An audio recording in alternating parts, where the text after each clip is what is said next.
The economy today is unsustainable. Every city, every state, every local government, every federal government in every country is massively in debt. Shit, I'm massively in debt. I'm massively in debt. We're all massively in debt. Ladies and gentlemen, below of America!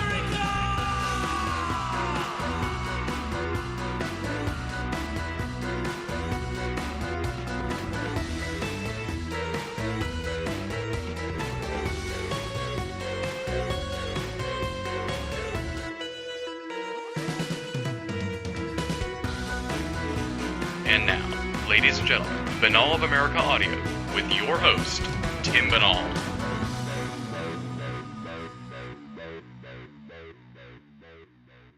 What is going on, my friends? This is Tim Banal of banalofamerica.com with another edition of BoA Audio Season 6. Hope you all are having a great holiday season so far. We have got a fantastic episode of the program on tap for you here this week, so let's dive right in. Our guest this week is financial analyst Bix Weir, and he's joining BoA Audio for his first ever interview concerning the Road to Ruta conspiracy theory that he has been researching for the last 3 years. At the risk of spoiling the whole conversation for you, I'll just sort of give you a little look at the Road to Ruta theory, and it suggests that there are not only sinister factions behind the scenes of the financial institutions, but also benevolent factions working on behalf of the best interests of all of us. And there's been sort of a quiet war being waged between these two factions over the last 40 years or so. That's sort of the general idea of the Road to Ruta, but trust me, it is much, much more than just that. As such, here in the conversation, Bix is going to detail exactly what the Road to Ruta entails, how he discovered it, what the Road to Ruta actually means, because it's certainly a very intriguing name for a conspiracy theory. He'll also tell us who the players are behind it and provide a timeline for events as they may unfold. In addition to that, over the course of the conversation, we're also going to discuss the economy in general, the inherent problems with a fiat money system, the debate over returning to a gold standard, the story of Yamashita's gold, how silver fits into this whole equation, and what people should be doing to prepare for the potential collapse of the economy. In light of all these topics, hopefully your eyes have not glossed over at the prospect of another financial-themed edition of the program. For the folks out there who are, like me, just sort of tangentially following this economic situation, trust me, we definitely tailored this interview for both camps, the lay people, of which I am certainly a part of, and the hardcore students of the economy. So there's plenty of information in there for everybody, and having listened to it again during the editing process, I think you'll really find the give and take between Bix and I to be quite entertaining, as you can kind of hear the wheels turning and me putting the pieces into place as Bix spells out the Road to Ruta theory and what it all means. Altogether, really, it is an educational, entertaining, and somewhat terrifying edition of the program that will certainly have you watching the mainstream financial news with a more jaundiced eye as Bix Weir takes us down the Road to Ruta. For those of you who are unfamiliar with Bix Weir, allow me to provide you with a little background on him. Bix Weir is a freelance author and analyst dedicated to exposing the long-term manipulation of the gold and silver markets. He is the creator of the Road to Ruta theory and founder of the website roadtoruta.com. Bix has worked closely with the Gold Antitrust Action Committee, GATA, helping to pull the curtain away from the cabal of international bankers that have taken control of our free market system. His website, as noted, is roadtoruta.com. All one word, let me spell it out for you. Road to Ruta, ROOTA.com. Check it out. With all that said, and without any further ado, let's get down to business here and rock and roll. This interview was recorded on November 9th, 2010, Bix Weir, talking about the road to Ruta financial conspiracy theory on BoA Audio, Season 6. Ladies and gentlemen, welcome to another edition of BoA Audio Season 6, and we have got a very cool edition of the program on tap for you here this week. Our guest is giving his first interview ever with regards to his latest research.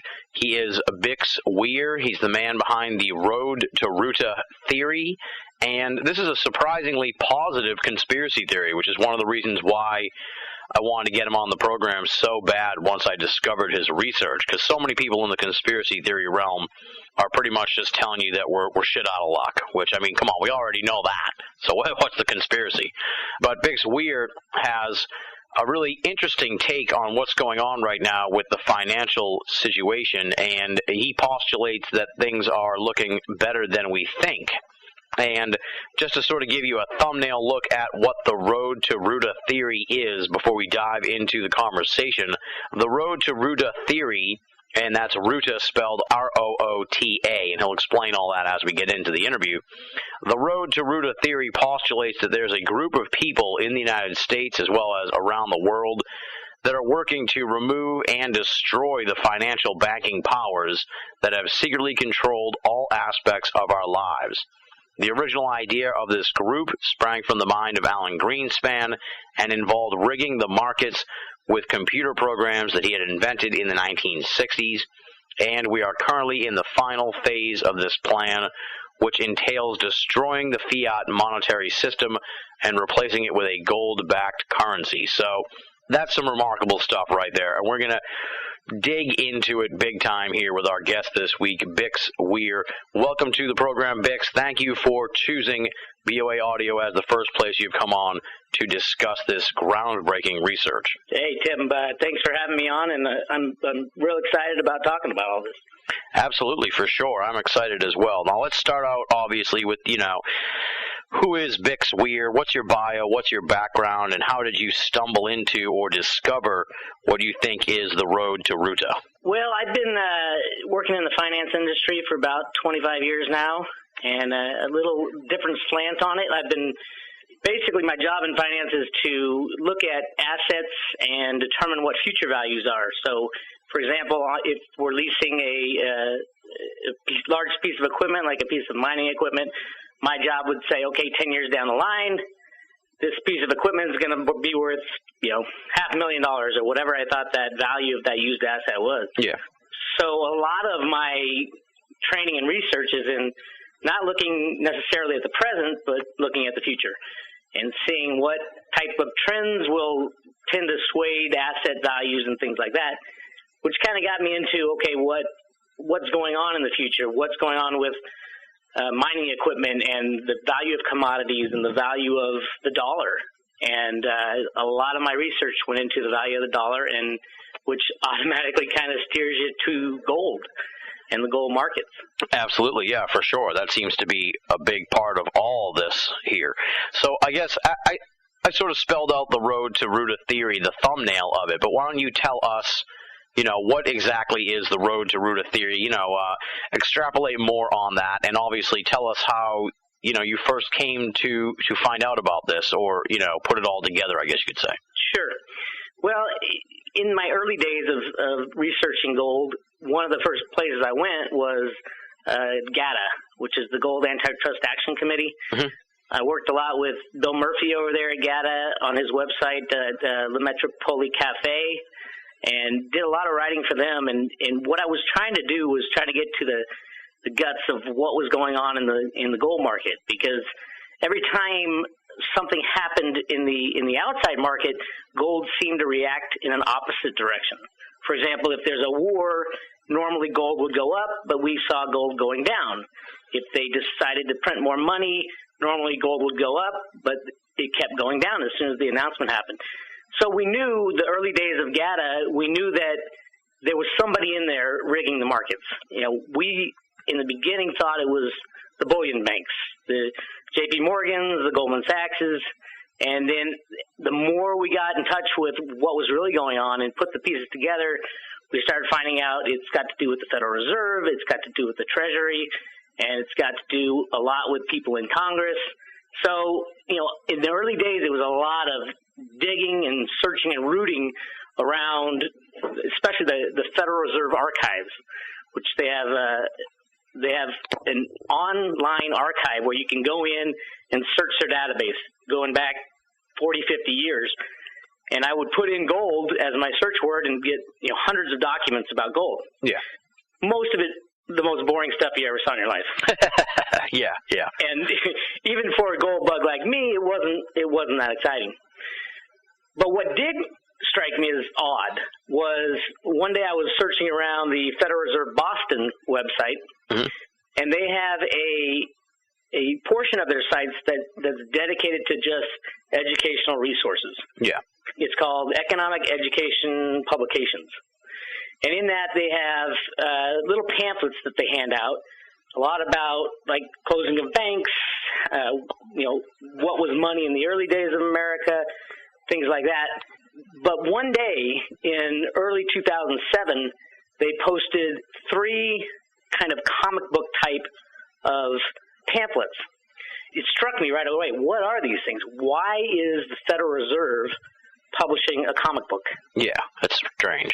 It was really weird. And not only that, but on the site where they kind of show the cover of all their publications, all 3 of these comic books had big red exclamation points after them. And they had literally just been posted because I'd been on that site a few days earlier, and they were posted on January 1st, 2007. So I opened up the first one, which was called Wishes and Rainbows. And it's a really odd comic about this little girl and this little boy. The little girl's name is Ruta, R-O-O-T-A. The little boy's name is Rocky. And they live in this world where there's no color.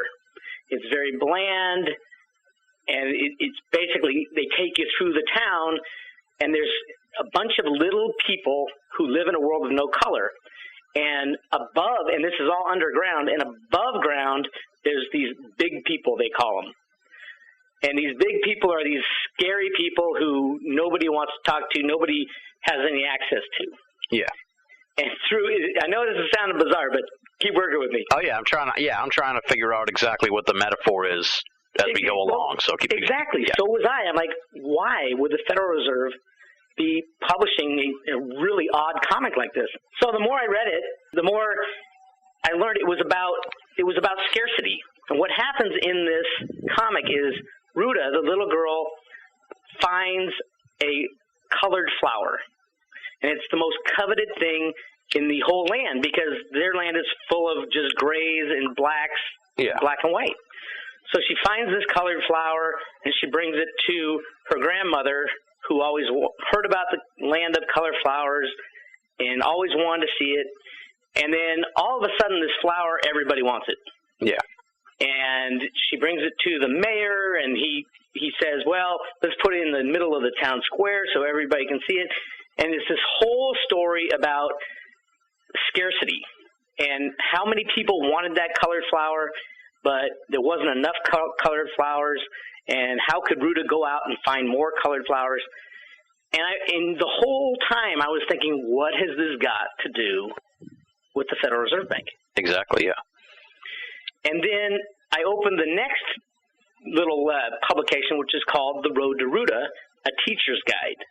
And in that publication, it relates the story of these kids living in a non-colored world, all of a sudden introducing color.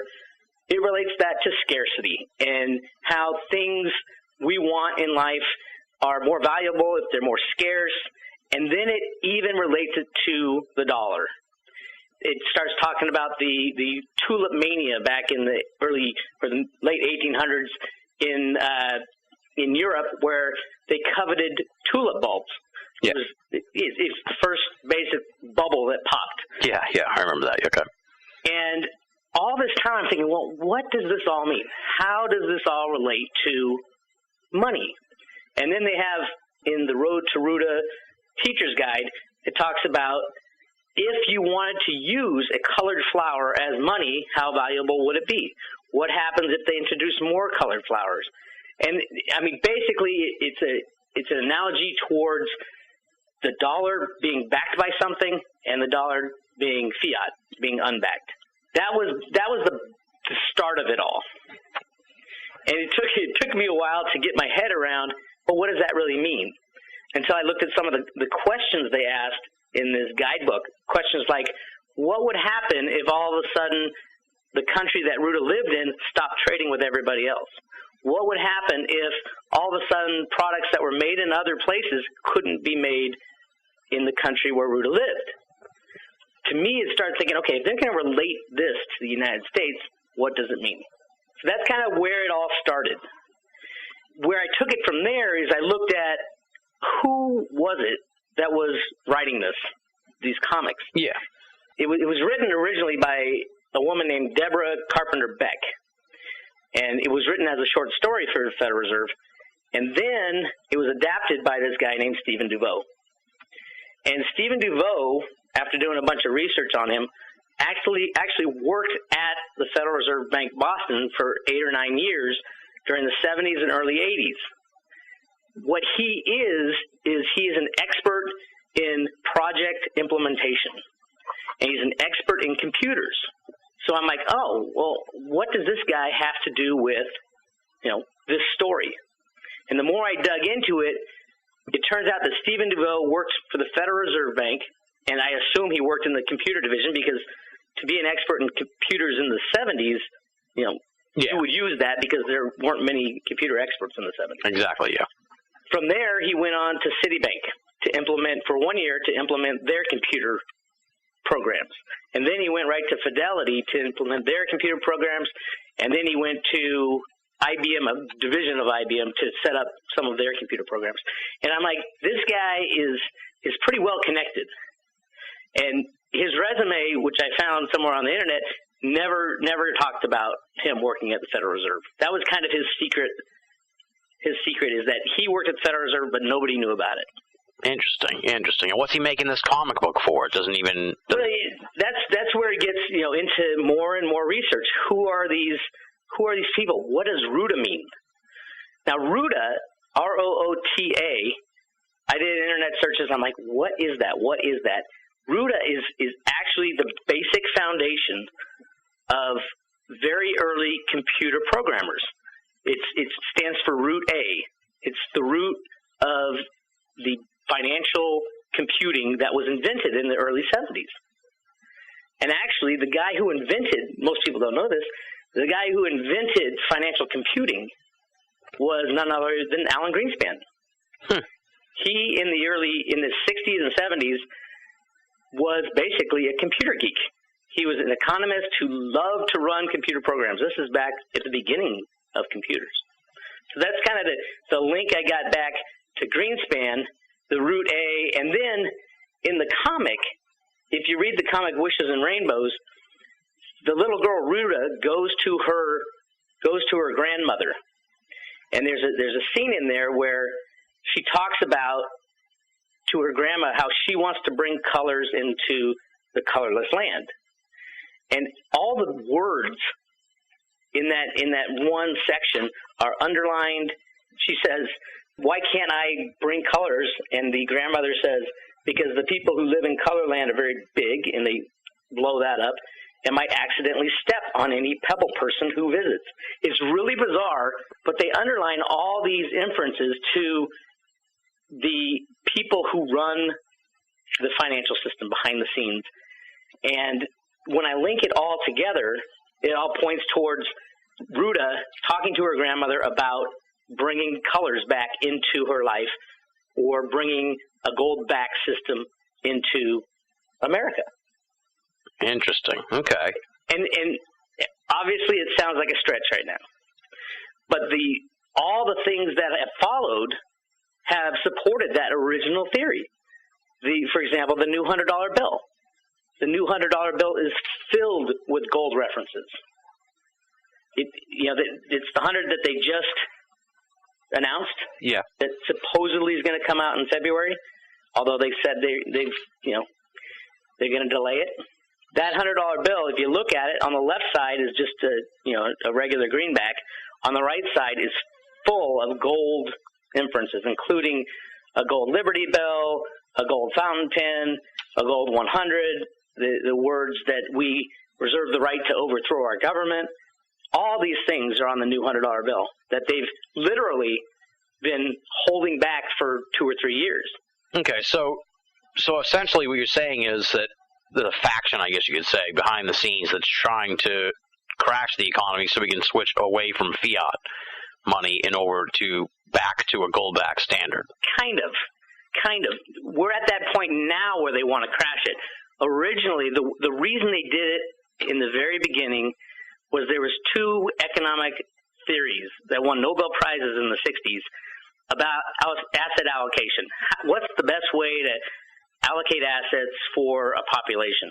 Yeah. And they were called the Road to the Golden Age, and the other one was the Golden Rule Theory. And both of those said that the best way to go back from an unbacked currency to a backed currency is to use that fiat money to its fullest. Print as much money as you possibly can, build as many roads, build as many houses as you can until that currency implodes. Because there's obvious advantages to creating fiat money if you have control of it. You can build everything you want. There's nothing limiting you except the amount of fiat dollars you print. All right, okay, I'm starting to come together here a little bit for me. Okay, so you're saying is that the plan all along is to implode the money in a sense.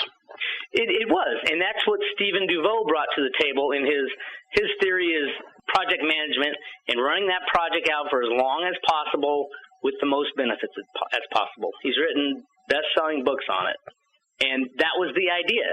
Back in 71 when Nixon went off the gold standard, everybody thought, well, there's no way fiat money could last because who in their right mind would accept a piece of paper? Yeah. And, every single unbacked currency has crashed. The longest, I think, was the Mississippi land grants back in the late 1800s that lasted 17 years.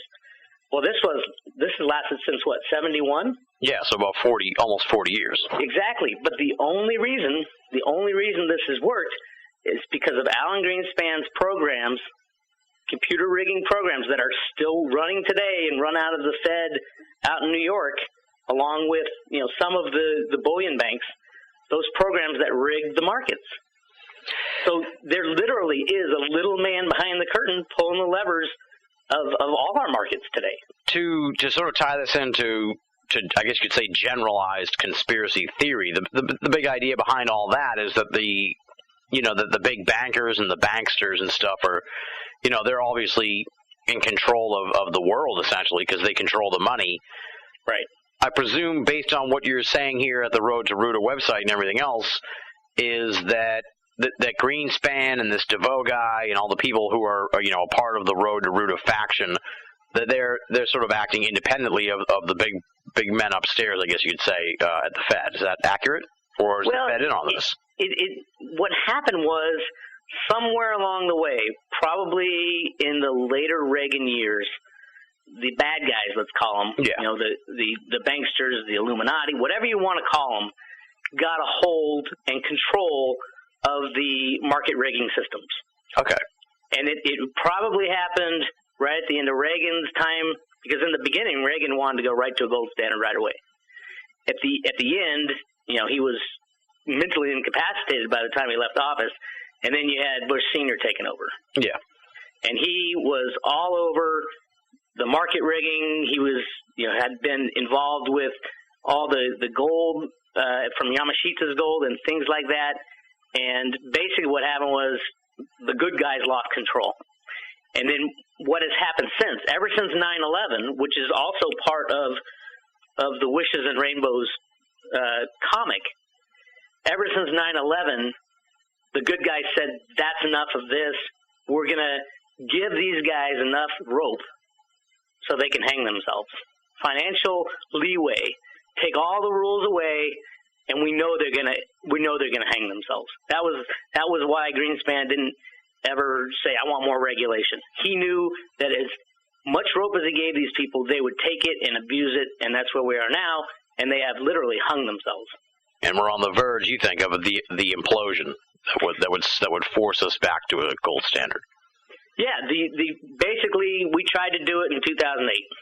The good guys tried to do it, and we came close. It was, we were on the brink. That's when Paulson went to Congress and said, we need $700 billion. And that's basically, it bottomed 2 years. But that 2 years is up, and right now you can see it everywhere that all the regulators are acting like regulators finally.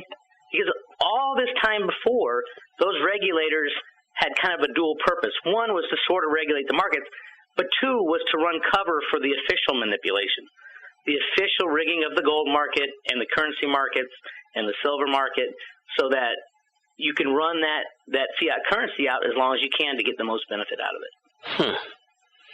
Now, theoretically, the bad guys, if you will, I guess you could say, as you like to call them, they're pretty smart. Wouldn't they know what Greenspan and these guys are doing, and how come they haven't tried to put a stop to it, if they even can, I guess, because it sounds like fiat-backed currencies is a doomed proposition in the first place. Yeah. The interesting thing is, in the beginning, the good guys, the original good guys, Greenspan, Stephen DeVoe, I write about a couple others on my website. Ron Paul got involved. Barney Frank, believe it or not, got involved back in the early Reagan days. Mm-hmm. In the beginning, they were very, very secretive, incredibly secretive, because they knew, for example, it might be a conspiracy theory, but Kennedy was most likely killed by the bankers or a faction of the bankers. Yeah, for introducing the American currency, the separate. Well, yeah, trying to get us back onto a silver standard, and he was going to introduce new silver dollars, new silver-backed currency. So he was killed, and all of a sudden, all the good guys kind of went into hiding. And Alan Greenspan, back in the '60s, if you remember, he was the biggest gold bug you ever met in your life. And then in 1973 or 74, Gerald Ford appointed him the head of the CEA, the Council of Economic Advisors.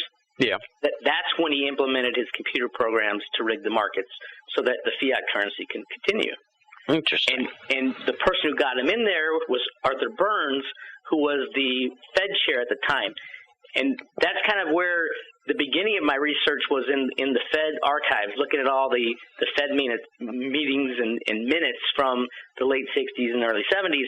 Arthur Burns wanted to go back on the gold standard, but there were kind of embedded bad guys in the Federal Reserve. The Federal Reserve isn't all bad. There's thousands of people who work for the Federal Reserve. Vast majority of them are good people. Oh, yeah. There are a few controllers. There have been over the years that secretly work for either the Rothschilds or the Rockefellers or whoever it is that is behind the scenes. Yeah, the Illuminati-ish. Yeah. And Arthur Burns was trying to kick them out, and you can read the minutes of those meetings, and he was livid. But he was the head of the Fed at the time, and he was also Greenspan's mentor. So he got Greenspan in to the head of the CEA for Gerald Ford, and that's when he started implementing the computer programs with Stephen DeVoe to basically run the markets. And then in 1997, when Greenspan was elected head of the Fed, that's when they tried to crash the system the first time. And that's when you had the first banking scandal at the end of the 80s. Oh, the savings and loan? The savings and loan scandal. That was Greenspan trying to crash the market. He didn't have enough backing. He didn't have enough people. He didn't have a buy-in of the citizenry of the United States, kind of like what happened in 2008. In 2008, we were all kind of, I wasn't, but a lot of people were wandering around not knowing what was going on. Yeah, it was a very confusing time because they didn't really explain what exactly was happening, yeah. Exactly. But look what's happened in the last 2 years. There's been a massive education program for the common people of the United States. You can walk down the street now and people will tell you about quantitative easing or printing money or how bad the Fed is, how bad it is to print money or bailouts. They'll tell you how bad that stuff is. Yeah, you're starting to see recognition from average people talking about how, they're printing the money out of thin air and pretty much exposing the fiat system when normally that was something that was really confined to economists and people in the esoteric. So it's certainly bursting into the mainstream for sure. And that wasn't even that long ago. I mean, 5 years ago, I'd talk about this stuff with people, and they'd say, "What are you talking about?" Yeah. You know, the dollar will never go away, and things like that. And now people are starting to question that. Now, to jump back a little bit, okay, so they have this plan here underway. Why would they print this comic book up on the website? I'm sure it's sort of an obscure website in a way that, you know, it's not like it was on CNN or something like that. But why would they even float that sort of hint out there? It's an excellent question, and these comics are actually the second edition.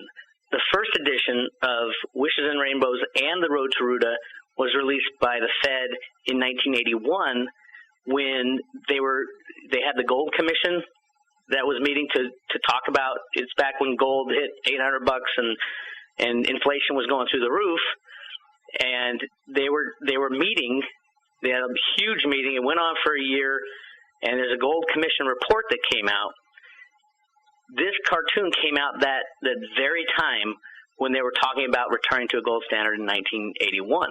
And now, literally, they updated it. They put new graphics on it, but word for word, it is exactly the same. They released it in 2007, just when they were literally going to try to get back onto a gold standard. And I don't know if your listeners follow Ben Fulford or anything like that, but it was July of 2007 that Ben Fulford met with David Rockefeller and said, "It's time for the bad guys to stand down. We've got, you know, whatever he said, 10,000 ninjas that'll kill you unless you stand down." Which is, you can find that on the internet. But, you know, just watching Ben Fulford interview David Rockefeller with a big orange microphone will make you laugh. Just the thought of it. David Rockefeller doesn't even give interviews, much less to some bizarre guy in a little hotel room in Japan. Now, I've got a pretty good idea of sort of what you've laid out for us here, and bear with me because I'm not, you know, as I'm sure you know, because you're knee deep in or neck deep in the economics, that this is certainly sort of a very esoteric art form, for lack of a better term. So I'm trying to keep it as, you know, mainstreamized or down to earth and understandable for myself and for the listeners, obviously. It's truthfully, even senior economic guys I talk to about this don't quite get it, and it is hard to understand until you kind of get the grasp. Yeah, absolutely, and I'm starting to get a grasp on this. So essentially, what you're saying is, you know, they got rid of the gold standard in '71. Then it was a pure fiat system, and these good guys behind the scenes realized that was never going to last. So they sort of got things set up via computer programs to eventually push us back into a gold-backed system. Correct. Unbeknownst to the bad guys who are essentially... to everybody, basically. Yes, yeah. Well, come on, everybody. Most people are too consumed with Lady Gaga to worry about the economy. So, unbeknownst to the bad guys who want to pretty much just can continue using the fiat system as long as possible to take advantage of you know, the ignorance of the American people and the global population. Well, no, it was an original idea of the good guys. It was the original idea of Alan Greenspan, and you know, he was working with, you know, even Ron Paul in the early days. And the idea was, based on these economic theories from the 60s, to run the fiat money system to get full advantage of it. And full advantage means as long as you can, profiting as much as you can from it until it runs out. And that's kind of where we are now. Okay. That's why you've heard of, you know, the QE2, the $600 billion that Bernanke is creating out of thin air, and all these programs that Obama and the Democrats have been throwing forward, and all the money spent, and the Reagan Star Wars, all that is. The idea was, we're going to ruin the dollar to get us back to a gold standard. We're going to use all this money and build roads and buildings and houses, and then we're going to crash the system, and everybody everybody gets to keep their house, and we go back to gold standard. Okay, that's the good guys' plan. Now, what contrast? That was the good guys' plan, right? What do the bad guys want then? Well, the bad guys, if you remember, back in the early 70s, basically there was kind of a coup in America. The bad guys has pretty much taken over Congress and the Federal Reserve, and basically they were running the country. Yeah.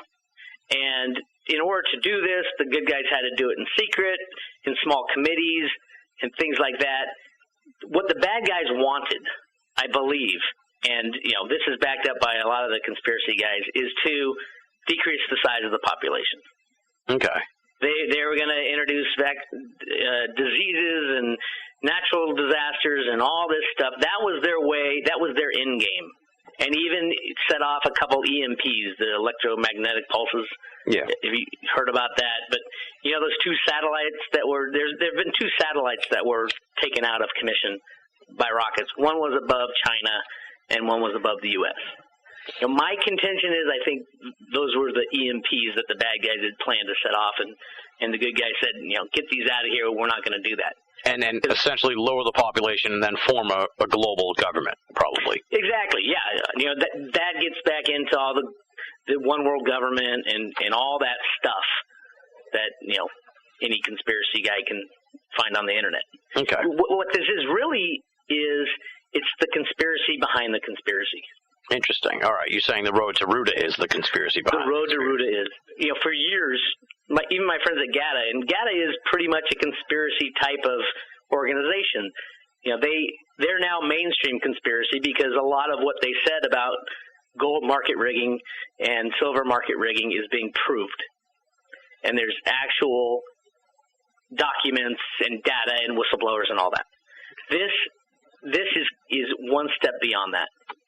Now, what about the idea that they want the dollar to crash so that they can then introduce some new form of the dollar, some new form of fiat money that would be like the Amero or something like that? That was 2 years ago. That was the plan. For some, the diehard, bad guys, that's still the plan. That's what they want. So everybody, right, the good guys and the bad guys want to crash the economy. They both want to crash the economy. Here's the reason. The economy today is unsustainable. Yeah. Every city, every state, every local government, every federal government in every country is massively in debt. Shit, I'm massively in debt. I'm massively in debt. We're all massively in debt. And the way money works is you have to keep creating more money just to pay interest on the money that you already created. So it's unsustainable. Now, what happens if there is, for example, take a bank, any bank, J.P. Morgan, Bank of America, they're both knee-deep in derivatives. J.P. Morgan has over $100 trillion in derivatives. Bank of America has $50 trillion. Either one of those banks go down, and it would wipe out every single bank in the world. You would wake up one day, you'd go to your bank, and they wouldn't be open. But the good thing about wiping out banks is you not only wipe out, savings accounts, checkings accounts, 401k, you also wipe out debt. Exactly. So if the banks are gone, you lose your savings, you lose your checking, you lose your 401k, you lose your stock holdings, you lose everything.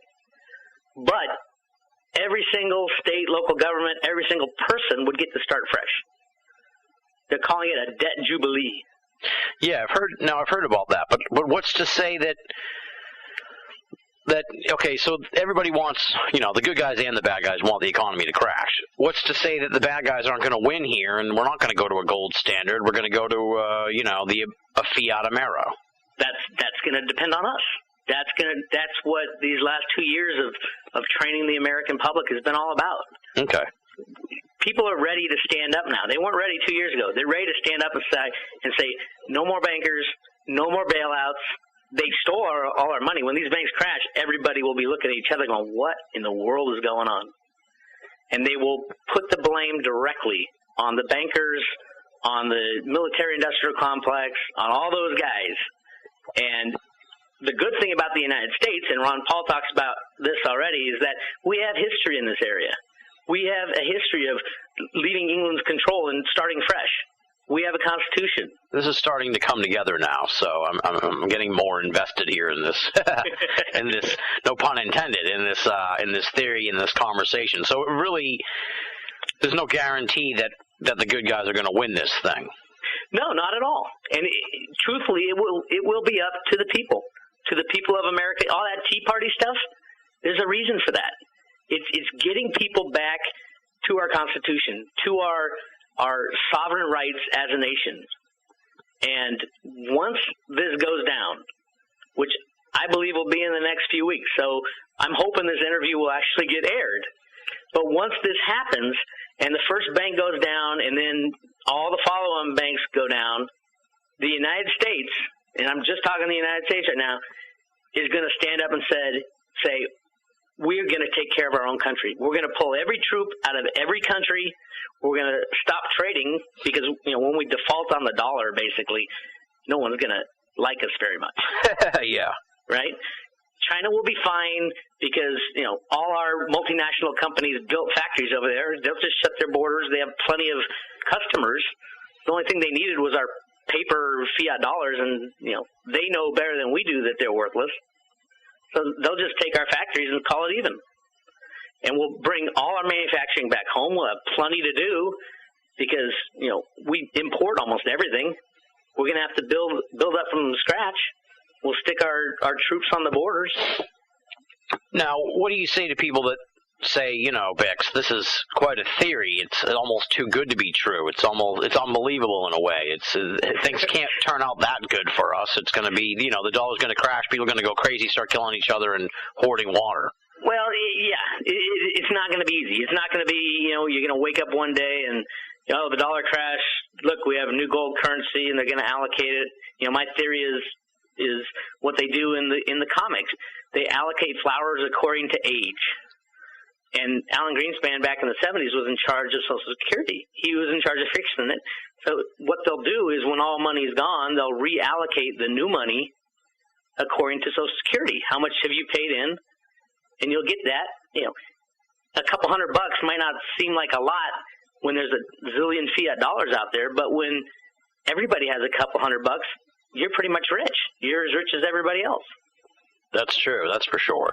Now, you said everything's kind of come into line, I guess you could say, with the road to root of theory since you first uncovered it a few years ago. So I guess take me through a little bit of how you see that having played out and then how you see it playing out going forward. Sure. Well, the theory, my theory, has been, I developed it since the comics came out in 2007. It links in with everything you hear going on with the Tea Party, with what Ron Paul is saying. About a year ago, everybody's saying, "Oh, we've recovered, and the economy's back on track." All that came from Larry Summers out of and Alan Goolsbee, who were basically working for Obama. Larry Summers, his whole theory on economics is behavioral economics. If you say things are okay, people will believe it and go out and spend, and thus it'll make it okay. Yeah, that's what he teaches at Harvard. So that's what they were doing. I wrote 2 articles the beginning of 2009 in, I believe it was March, exactly when the bottom of the market hit, because I heard Larry Summers, I heard Obama, I heard Alan Goolsbee all saying, "Oh, we've hit the bottom, and watch, things are going to change." And all I have to do is, kick in their little market programs to jack the stock market a little bit, and everybody bought into it.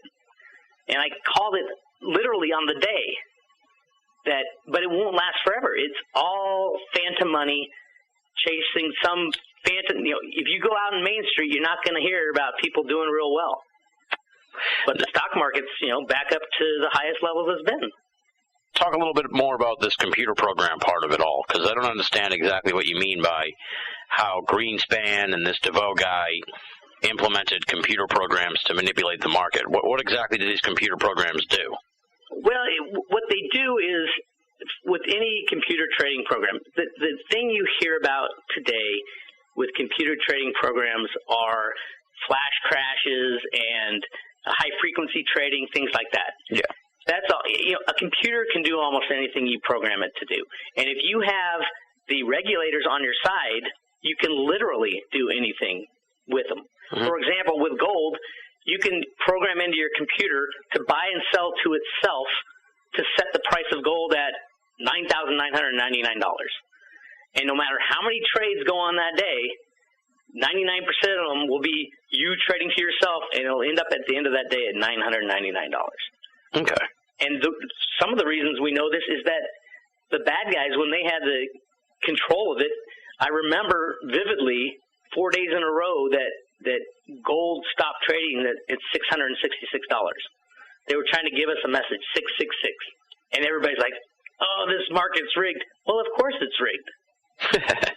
But you can use that on stocks, you can use it on bonds, you can use it on anything that trades, because today over 90% of all trades are computer generated. So as far as free markets, there is none. And there haven't been any free markets, truly free markets, since the 70s, before the 70s. Okay, all right, that extrapolates it a little bit. I guess talk a little bit, just to jump into some other stuff that's from the website within this realm. You mentioned it previously here, and I've heard about it in other places as well, but I know a lot of people haven't heard about this whole Yamashita's gold story. So talk about the Yamashita's gold story, and then, how it relates to this whole Road to Ruta theory. Sure. Well, back in at the end of World War II, when we were just about to beat the Japanese, they found out that the Japanese, through the last 50 years, had pillaged all of Asia for gold. Mm-hmm. They were obsessed with gold. They'd go in and conquer and take gold, take gold, take gold. Yamashita was I believe, the emperor or premier of Japan, and when he heard that the U.S., or he felt that the U.S. was going to win, what he did is he took all the gold that they had accumulated and he hid it in the Philippines. And there was, I think, 180 or so different sites where literally they're booby-trapped, they're dug into tunnels, and it contained a massive amount of gold, more gold than anybody thought was ever mined in the world. And the U.S. found this gold through MacArthur and some of his men, and from that time, in the late 40s, when they found the gold and started to extract it, they determined that they shouldn't tell anybody. For the number one reason, not just to be greedy, but back then we were on a gold standard. The introduction of, say, 300,000 tons of gold, when the world thought there was only 120,000 or however much there was at that time, it would destroy the U.S. dollar. It would destroy the gold currency, because all of a sudden there would be gold everywhere. So they said, okay, we're not going to tell anybody about this gold, and we'd probably have to give it back to all those other Asian countries. We're going to keep this a huge secret, and we're going to use it as we need it for covert ops, and we're going to set up these banks as kind of the prime dealers of this gold. And that's kind of where the whole banking cabal came about, and where they got their funds, and that led into the CIA problems and all the dark things in our history. And you can go onto the web and look up Yamashita's gold, or it's also known as the Golden Lily Treasure. There was a book written about it by Sterling and Peggy Seagrave, and they did massive amounts of research on this stuff. And almost all of it is obtained from public documents. They also have hundreds of pages of documentation that I actually have, and a lot of people have, that show all these gold transactions that have gone on, secret gold transactions all around the world ever since this money was discovered, or this gold was discovered. I have an article called Golden Secrets on my website that talks about that, but there's even a bigger secret that I don't have any confirmation. There's been no books written about it. There's just some old New York Times articles about this vein of gold that was found in Grand Canyon. Yeah. And I don't know if you've heard about, the Egyptian artifacts found in the Grand Canyon. Yeah, I've heard about a lot of strange discoveries in the Grand Canyon. There's a lot of strange stuff going on there, and it is all a military no-go zone. Yeah. You can't go in there. You can't mess with it. Nobody touches it. Bush Jr. even tried to go in there and excavate, and they wouldn't let him. Supposedly, there is a gigantic vein of gold in there, more gold than has ever been discovered in the history of the world. Wow. And the idea all along with the United States since the early 1900s was our natural resource policy has been to hide everything we have on our own land and use everybody else's first. So every time we poke a hole in the ground and we find oil, we're going to cap it and say, I don't know what's here. I don't know what's in Alaska. I don't know what's in the Gulf. And because we know, as long as we can use the dollar, we can use those pieces of paper to buy the rest of the world's natural resources. Because one day, and that day's coming soon, people won't accept that dollar anymore. And at that point in time, we're going to have to close our borders and just use what we have. So we've been hoarding natural resources for almost 100 years. Probably over 100 years. Okay, now, I'm trying to think about where we should go next with this. I guess, obviously, you said this book's been written about Yamashita's gold, so it's not like this is some huge, UFO-esque conspiracy that the mainstream wouldn't have access to. But when do you think the knowledge of Yamashita's gold will be revealed, to the public, and they'll become educated about it? And how would that all come about? I think it's all coming to a head now. Mm-hmm. And I'll tell you why.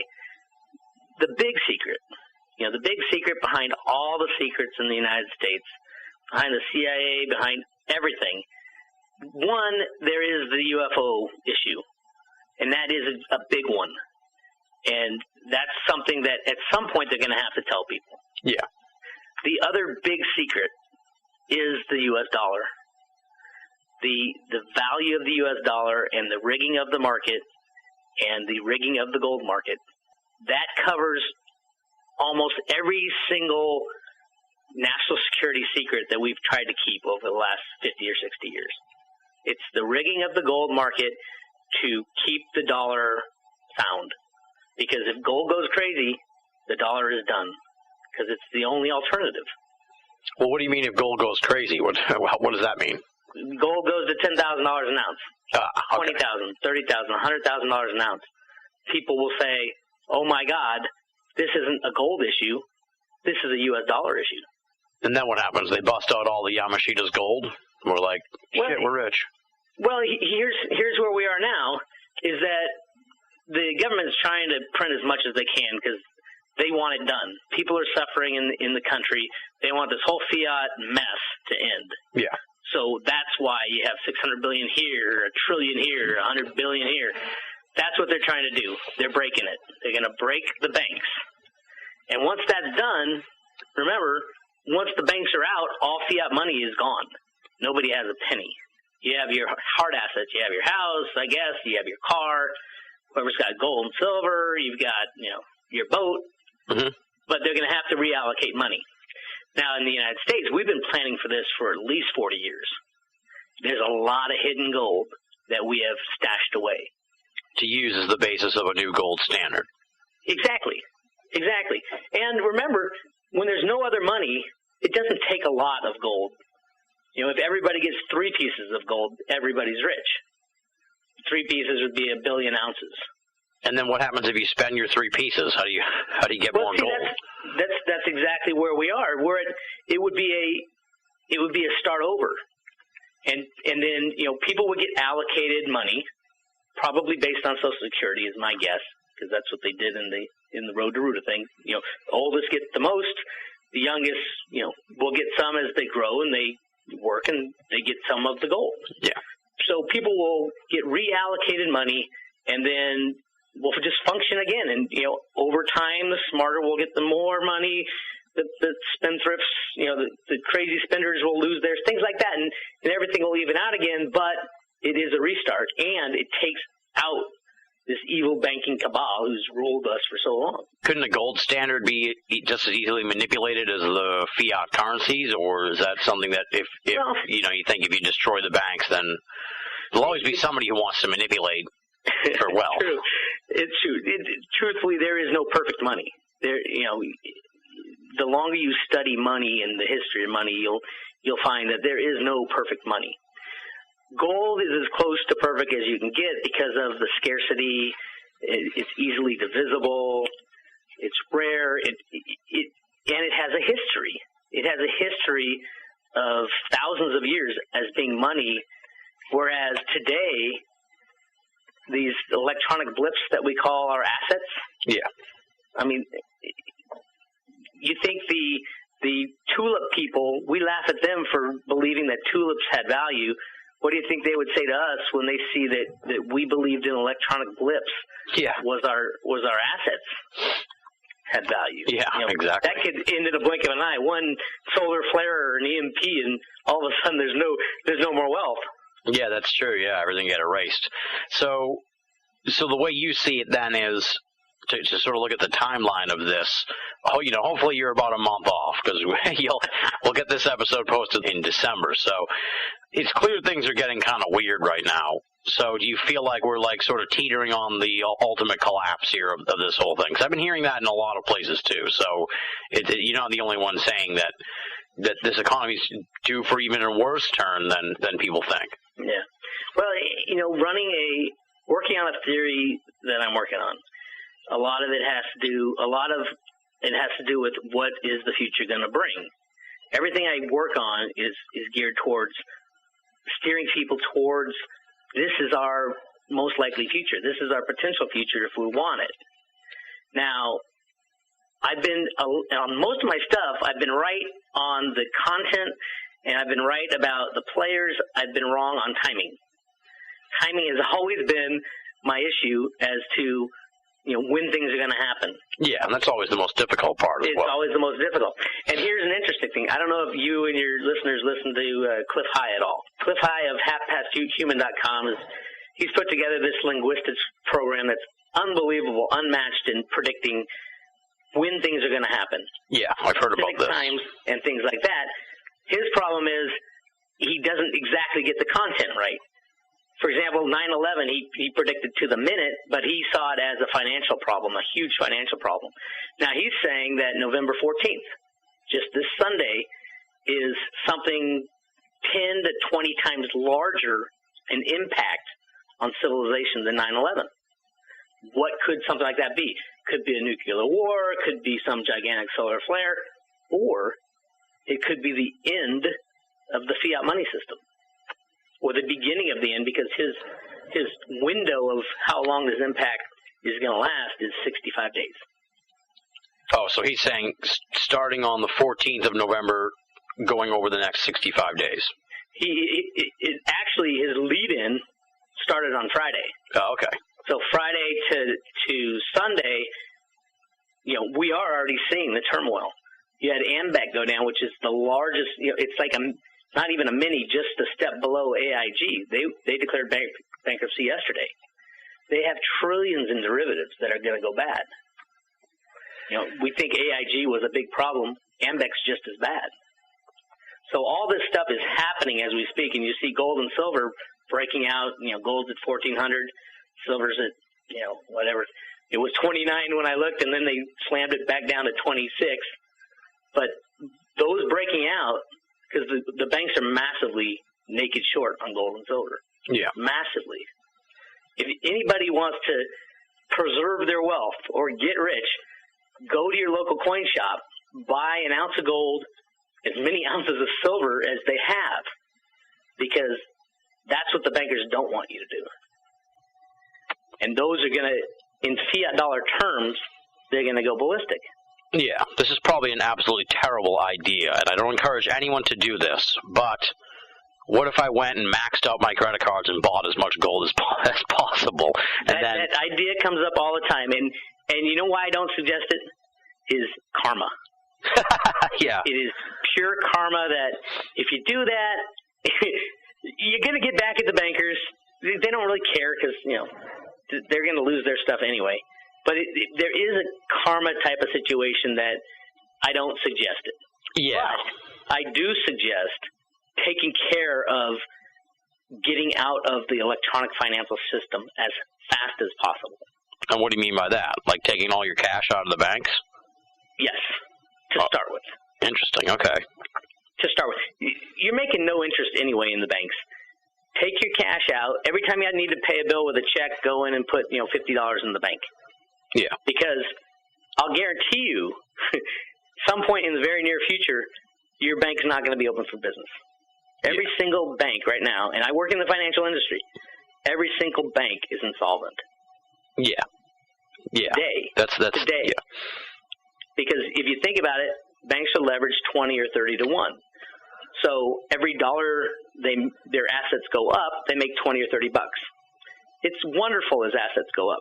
As assets go down, for example, housing, for every dollar they lose $30. So if their housing portfolio loses 10%, they've lost 300% of their value. Okay. The economy's been a little rough, man. Oh, man, just brutal. It's times like these that E-Trade can really help you replan your investments. Yep. So, it gives you the tools and research. Take control. Rise up. Dude, No. What?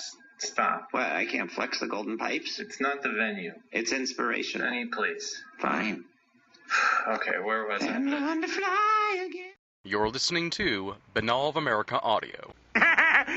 No, I'm just poking at your funny bone. I am quite alarmed.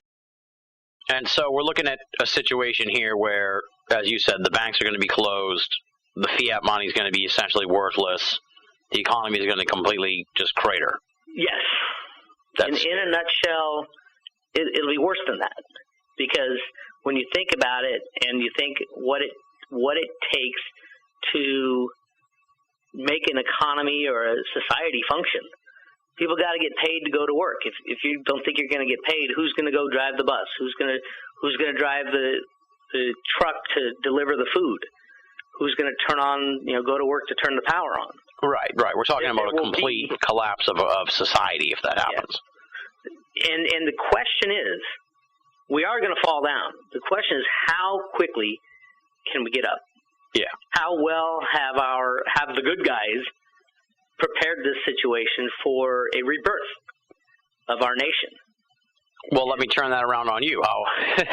How well do you think they have prepared us to turn this thing around if and when the economy collapses? There's a lot of signs that there's a lot of preparation that has gone on. Just listen to what Ron Paul says. Ron has been involved with this since the Gold Commission days, even into the 70s with Greenspan and Ronald Reagan and in the secret group. He's been involved the whole time. The whole time they had him slated for president once this happened.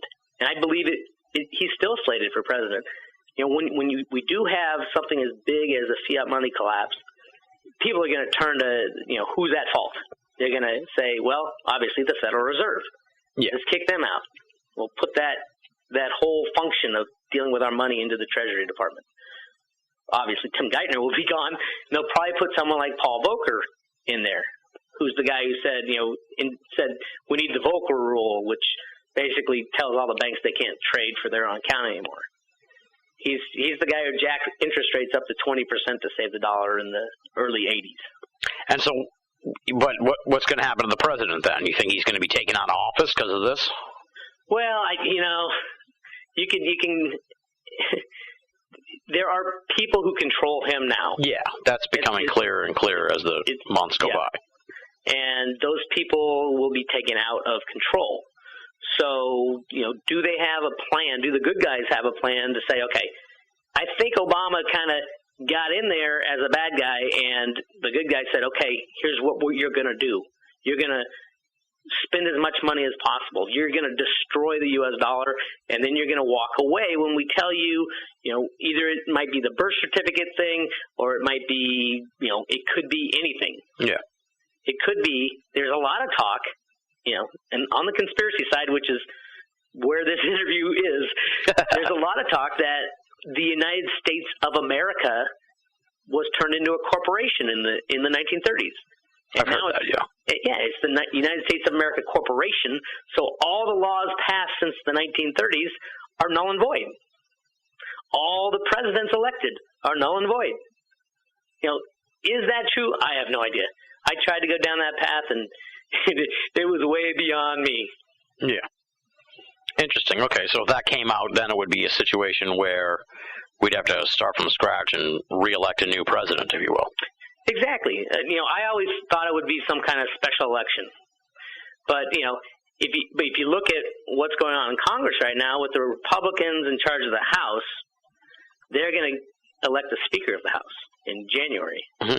Well, if the Speaker of the House is third in line, if Obama is said, okay, you didn't have the right passport, you weren't American born or whatever it is, and they said you have to stand down, Biden would stand down because he ran on the ticket with Obama, so it would be the Speaker of the House would be president.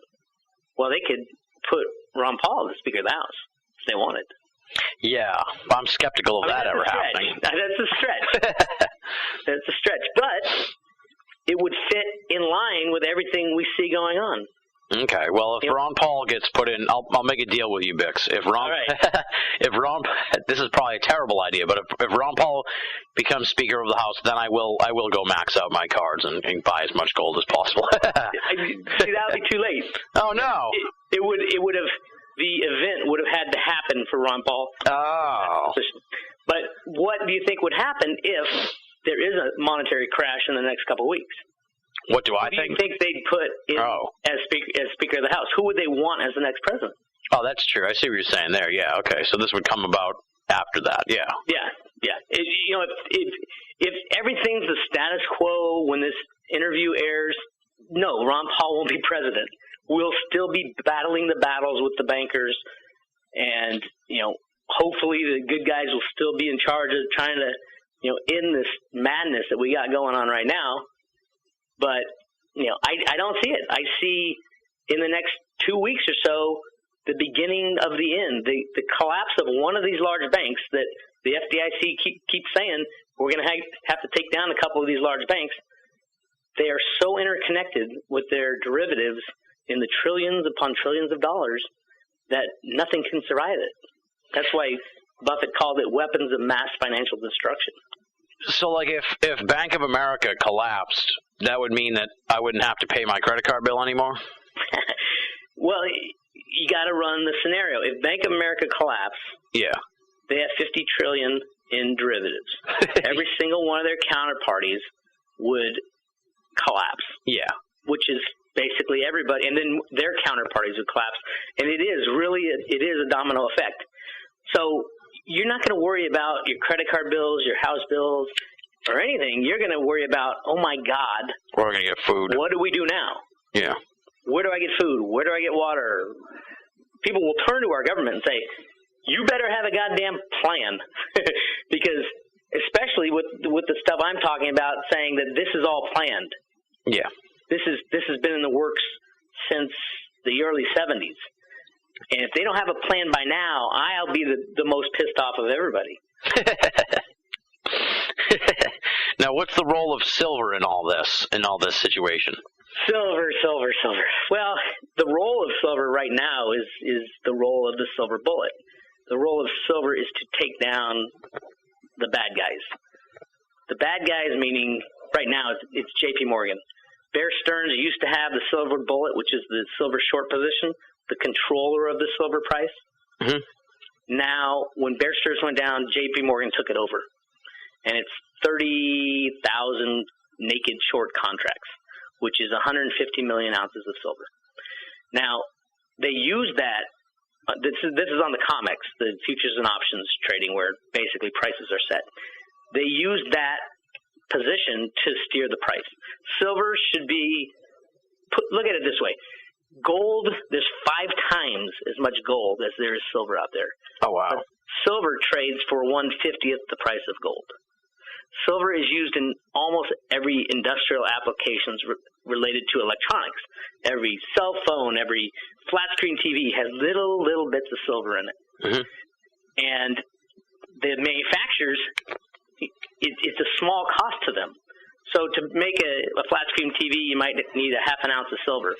Well, if silver is trading for $25 an ounce, no big deal, $12.50. I can throw that into the cost of my TV. if silver's trading at $1,000 an ounce, all of a sudden your TV's gone up $500. Yeah. And people will raise their ears and say, why in the world did silver that was trading around $10 or $20 for years and years and years, why is it now trading at $1,000 an ounce or $2,000 an ounce? Why is that? And then it'll come out, the whole silver conspiracy, how long that's been going on. I mean, silver, if you dig back into the guts of silver manipulation, you got to go back into the 1800s when Britain controlled pretty much everything and figured out that they got to get rid of the silver standard, silver as money, because they didn't have a lot of silver. You know, who had the silver? China had all the silver. India had all the silver. Yeah. Literally, the powers that run the banking in England have, for the last 150 years, tried to demonetize silver, take it out of the people's hands. And now, literally, with what's going on at the CFTC, which is the kind of the SEC of commodities, yeah, they're about to shut them down. They're about to say, okay, no more rigging the silver market, and in a blink of an eye, silver will jet from $30 to you name it. You name your price. I wrote an article called $6,000 silver. Do you think there's enough gold in the world for a gold standard to actually work, or is that sort of where the Yamashita's gold comes in? Well, yeah. I mean, once the secrets are out, once the crash of the monetary system, the people are going to, of every country, are going to decide for just their own country what they want to use as money. And a lot of countries don't have gold. They don't have access to gold, and so they might use something else. They might continue on using paper and trust their government. The U.S. has a history of using gold as money. Yeah. We have a lot of gold. We have a ton of gold. We can use silver. We can use copper. We can use coins. The key is that it's open and transparent, and the people have the right to know when. You know, right now we don't know what the Fed does at all. Right. And the real money, the money creation, is not what you see in like the M1, M2, M3 money supply data. Mm-hmm. The real money is in the derivatives and what they call the shadow banking system. And I'm hearing rumors in the quadrillions of U.S. dollars floating out there. Factories in Russia printing out $100 bills. Why not? It's not illegal in Russia, is it, to print $100 bills? Interesting. Yeah, I never thought of that. Yeah. It's the whole concept that we've been programmed to believe that not only is paper money, but electronic blips count as money. Yeah, yeah. Well, I read an interesting fact that the $100 bill only costs like 4 cents to make, so it really, but you don't even have to make them anymore. That's true. You can use your Visa card, and how many cents does it cost to put $100 worth of blips in your account? Yeah, that's true. Now, as a resident of the Boston area, what's the significance? You said that this comic was printed on the Boston Fed's website. What's the significance of the Boston Fed in this whole thing? Could it just as easily have been the Chicago Fed or the LA Fed, or is Boston significant to this? Boston is significant in that I believe, from my research, that's where the original ideas of rigging the markets with computers came out of, and as kind of an altruistic way of thinking. Yeah. Because it was Stephen DeVoe who went to school in Boston. I forgot which school, but he went to school in Boston, went over to work in the Fed Boston, and he was in charge of setting up the computer programs and implementing the long-term implementation of the gold standard is what it is, basically. Okay. And then there was another guy at the Fed Boston who just recently retired or died or something, that was the liaison between the primary banks and the Federal Reserve. So when the Fed wants to go in and rig the market, they don't do it themselves. They go to their prime dealers. They'll go to J.P. Morgan, Citibank, Goldman, and say, okay, I need you to officially change the price of gas from $60 down to $40 over a 1-week period. And so then the primary dealers get out there, program in their computers, and they rig the market down to wherever they need by trading it back and forth. Okay. Now, you said that that Greenspan sort of amped up his plan after 9/11. I guess what was it about 9/11 that encouraged him to speed up his plan, and how much has he accelerated this whole thing? Well, if you look at, and I got this from the original comic Wishes and Rainbows. There's a single frame in that comic that has Ruta, the little girl, writing economic formulas in the sand as to how she's going to allocate the colored flowers or allocate the new money type of thing, right? So in the original comic, the one that was released in 1981, she was writing those formulas I talked about from the 60s, those economic allocation models, the road to the golden age and things like that. Mm-hmm. All those formulas were in the sand. In the new one, in the new version, and this is the only change, in the new version, she's not writing those formulas. Those formulas aren't there. What she wrote is 11 plus 9, or 9/11. And then there's an Islamic crescent moon in the sand also. So my theory was, and is, if you really want to understand 9/11, you need to read 2 or 3 different reports. And they're on my website under the resources button on the left side. And I don't know if your readers have read them. They will absolutely blow your mind. They're called Collateral Damage, U.S. Covert Operations and the Terrorist Attacks on September 11th. Yeah, I'm looking at it right now, yep. And if you read those reports, they're very long, but you read those and then everything makes sense. What was it about 9/11? There was billions of dollars in phony bonds, supposedly, that were supposed to mature on September 12th.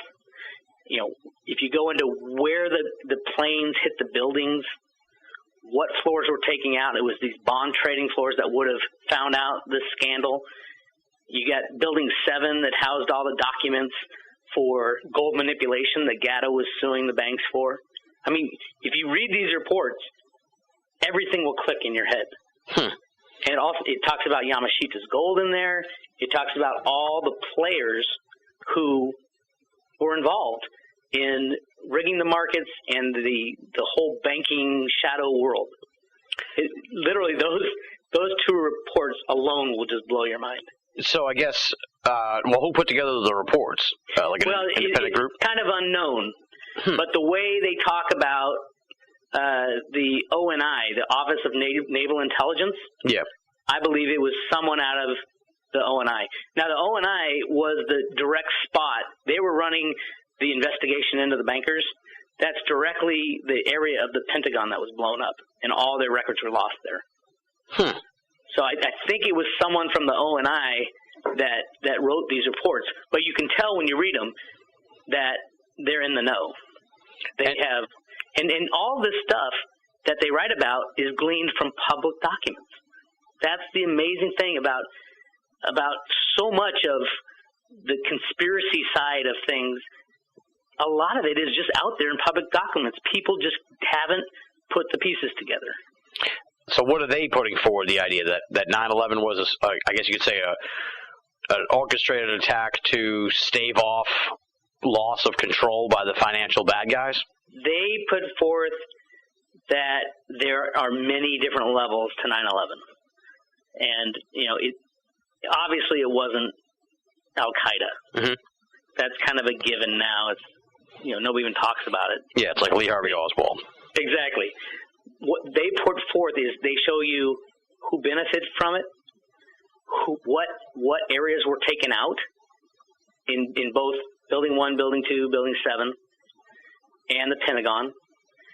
And they bring back history of Yamashita's gold, of the setup of the banks to run black ops, of all sorts of stuff. It's a long report, but I urge all your listeners, if there's anything you read about the conspiracy behind the banking system, behind 9/11, read these 2 reports. There's 3 now. There's 3 reports, and they're all on the website under resources on the left side there. But literally, you'll spend days reading it, and every single line will just blow your mind. But it all kind of makes sense. That's the strange thing. All those mysteries that you don't quite understand will come into perfect view. But back to your question. Yeah. That I believe is why, if I'm just talking about Greenspan, and he was one of the original guys to implement the computer market rigging. He lost control of it in the late 80s, all throughout the 90s till 2001. Then 9/11 hit, and Greenspan and the original good guys who, this was originally supposed to be a good thing, said we have to take these bankers down, and the only way to do it is take away all regulation and give them enough rope to hang themselves, and that's what they've done. What was supposed to be the good thing, though? Not 9/11. Was the long-term use of fiat money to build, we've built millions of houses only because of fiat money. And, the thing is, why gold is so good and so bad is that it constrains spending. Yeah. You can only, if you use gold as money, the only money you have is gold. So, gold is mined, the amount of gold in the world is mined it grows at about 2% per year, which coincidentally is about the growth of the population. That's why gold is so good. You'll never have too much. You'll never have too little, but, it's human nature to say, I want more. Absolutely, yeah. So if, and with fiat money, all the houses that you see that are being foreclosed, they would have never been built. Now, you might argue that, hey, it would have been better. It would have been disciplined. It would have been, yes, true. But let's do it now. If we wipe away all the debt now, we've got these houses, we've got a lot of people, they can live in these houses and, for free. No more mortgage. Again, Bix, I got to say, sounds almost too good to be true, although I presume there'll be a rough patch there when no one can get any money anymore, and, there's no point in going to your job or anything, and we're all sort of huddled around the TV to wait to see what the hell happens next. What is the plan? And hopefully, I got to think, these guys, these are not dumb people. They've hidden this thing for so long, and they've been working on it for so long, and they're almost there. I gotta believe that they have plans, transition plans. And it's not going to be easy. It's going to be really rough for a little while. But in the end, imagine the United States with no debt, the people with no debt, every school is funded, every fire station, every police station is funded, everything is fully funded. Now, do you think the delay of the $100 bill was due to them waiting for this collapse to happen? You got to remember the $100 bill is the most counterfeited bill in the world. Yeah. And it has been since they started printing these new bills. So you got to ask yourself, well, why did they wait for the 100? Why did they start with the 20 and then go to the 5, the 10, and the 50? And they haven't, notice they haven't changed the 1. Because of all the Illuminati references, I think, on the back of it. Yeah. So why did they wait to do the 100 last when it's the most counterfeited and it would make the most difference because it's $100? Then they showed it. They announced the 100 and said, here it is. And lo and behold, it's got gold all over it. It's got talk of overthrowing your government right above the 100. I mean, you couldn't ask for a more meaningful bill. Yeah. And then after I wrote my article about all the hidden meanings in the new $100 bill, weeks later they said, "Oh, we're gonna delay it from February to unknown time because we had problems with creasing." But on my website in the article, I show a video of them printing out literally pallets full of hundreds, and they're all perfect, and they're all ready to go, and they have been ready to go for 2 years since the first takedown that we tried to take down the bad guys. So, will they delay it? I don't think so. I think the good guys, hopefully they're not delaying it because they think it'll take longer for the transition from the crash to getting back on our feet. That would be bad because the longer it goes that it takes us to, get sound money back in the United States, the worse things might happen. Yeah, because we're talking about a complete societal collapse here. Exactly.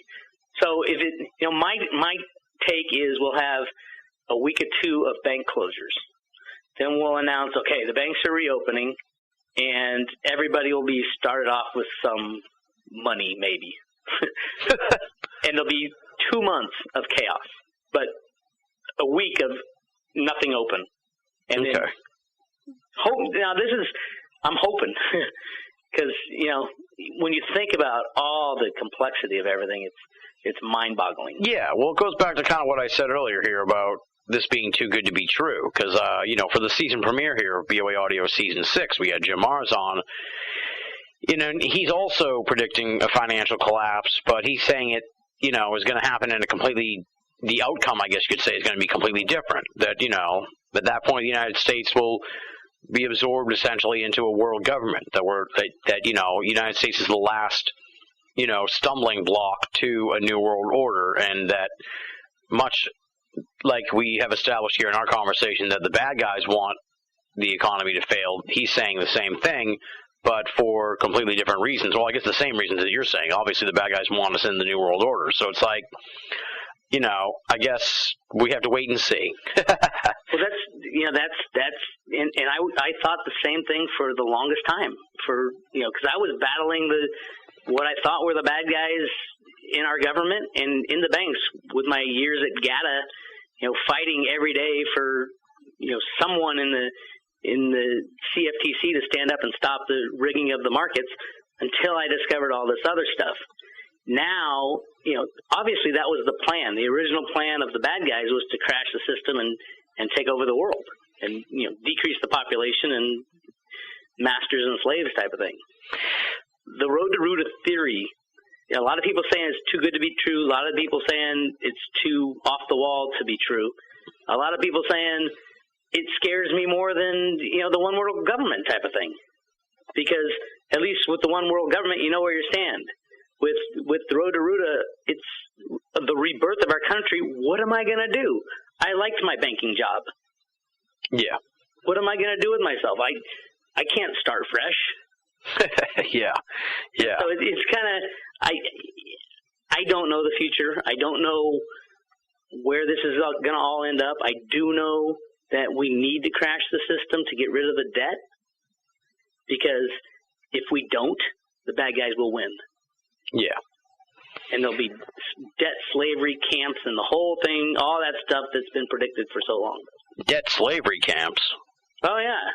You haven't heard that one? No. What is this? Part of their master plan was, get everybody in debt and then crash the system, and those, have the debts remain, but all their assets go away. Whoever has debts have to work in these slave camps until they work off their debt.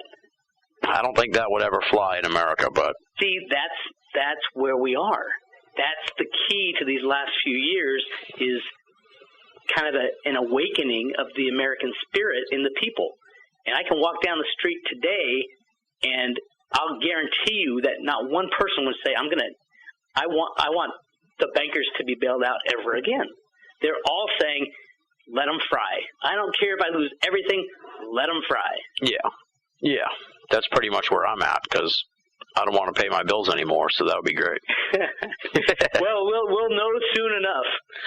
Yeah. Well, but, there is another restructuring possibility out there, and it's with the NESRA law, or NESRA Act. I don't know if you're familiar with that. No. The NESRA Act, and you can find it at nesra.org, NESARA.org, and it's been around for 10, 15 years.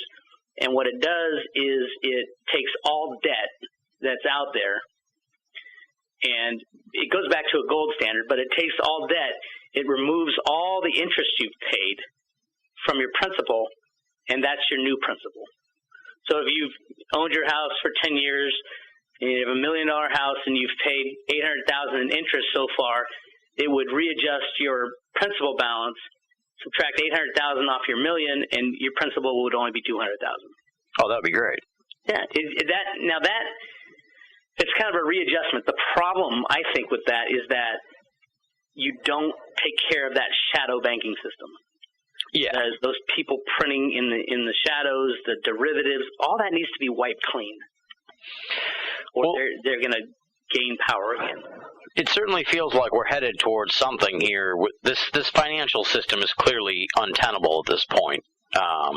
So, this is partially why I wanted to have you on the show, because I've gotten people asking when we're going to get more into this and stuff. And your theory, at least, I'm not as frightened of your theory as I am of a New World Order. So, I'd be more in favor of what you're describing. I'll tell you that I'm in the minority when it comes to this theory, but the closer we get to it, and as things transpire that are, for example, Alan Greenspan talking about going back onto a gold standard just recently.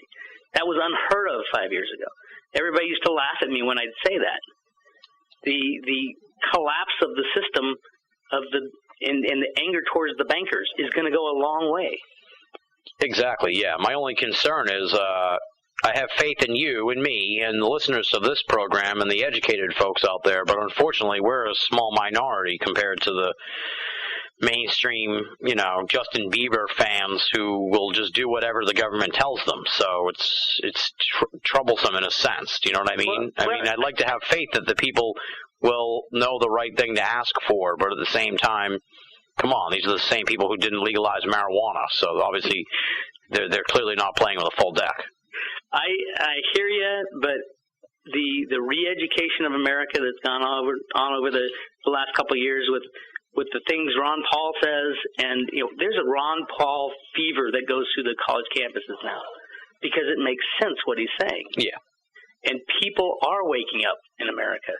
They are saying, oh my, in the internet and your show and all these available avenues to get the real story, and people don't even listen to the TV anymore. They just laugh at it. Yeah. It's hit that point where the alternative media is taken over. And it's about time. And part of the new America will be the freeing up of the media, getting rid of the controllers of our media and getting rid of them, just absolutely wiping them clean and say, okay, whether or not it'll be government mandated or free market media, I don't know. But that is a huge part of the problem is the mainstream media. Now, part of your theory also suggests, sort of this end of globalization. Yeah. Which would be a stunning turn of events, I guess. Would it really, though? I mean, and this comes directly from the Road to Ruta Teacher's Guide. Mm-hmm. When they talk about, literally, they talk about some of the questions. They go on and say, okay, what does Ruta find in color land? What will she do with the flowers when they die? Things like that. One of the questions is, when will commerce start up again with her neighbors? Will they start trading again? Yeah. If you think about the death of the dollar, which is what we're approaching, there's going to be some very angry people out there. Absolutely. Our largest trading partner is China, who just happens to also be our largest debt holder. They are our bank. If we tell our bank that, oh, by the way, those little pieces of paper that you hold are worthless, what are they going to do? You think they'll keep trading with us? Would we actually give them something other than dollars? Would we give them gold? No. We're going to need that gold for our own commerce. But China won't be mad because they're in on it too. Wen Jiabao, the premier of China, was in charge of their gold mining operations way back when. And then he got in charge of commerce. He was a buddy of Greenspan's. They're all in on it. Okay, so you're saying, because then my other concern is that there's this collapse and then it leads to some kind of war situation. Because at that point, resources are the only thing of any value. War with who, though? I don't Nobody know. will Russia? have any money to start a war, really. I guess that's true, yeah. The wars are facilitated by fiat money. Yeah, that's true. I didn't think of it that way. Without fiat money, nobody, other than the bad guys, nobody really wants to fight each other. And if we're pulling all our troops out of every country and we're basically going to take care of ourselves for a while and not trade with anybody and not deal with anybody, take care of our own country, there's going to be no need for war. We have plenty of resources in the United States. We've been hiding it for so long. We're chock full of resources. Okay. All right. It's the bad guys who want to turn a currency collapse into a war. Yeah. Because that feeds into that's why I'm trying to get the word out that this doesn't have to be a violent transition. This can be a peaceful transition. Once you understand what happened in the past and our potential for the future, it could be a really good thing. That's the way you're making it sound, and I'm hopeful that is the case. I'm sure. I think Ron Paul is saying the same thing, and he's been working on this a whole lot longer than I've been working on it. Now, have there been any sort of did you say that guy from Boston was DeVoe? Yeah, Stephen DeVoe. Have there been any sort of have they sort of tipped their hand a little bit that you're on to something? Do you know what I mean? Whether it's Greenspan or DeVoe or any of the sort of insiders on the good guy side, have they, not necessarily to you, but even to the point of how they publish the comic on the website? Well, they moved it and they took away the big red exclamation point. And the other comic, the third comic that I didn't talk about is something called Banking Basics. And it's just a little comic about, the basics of banking, how checks work and things like that.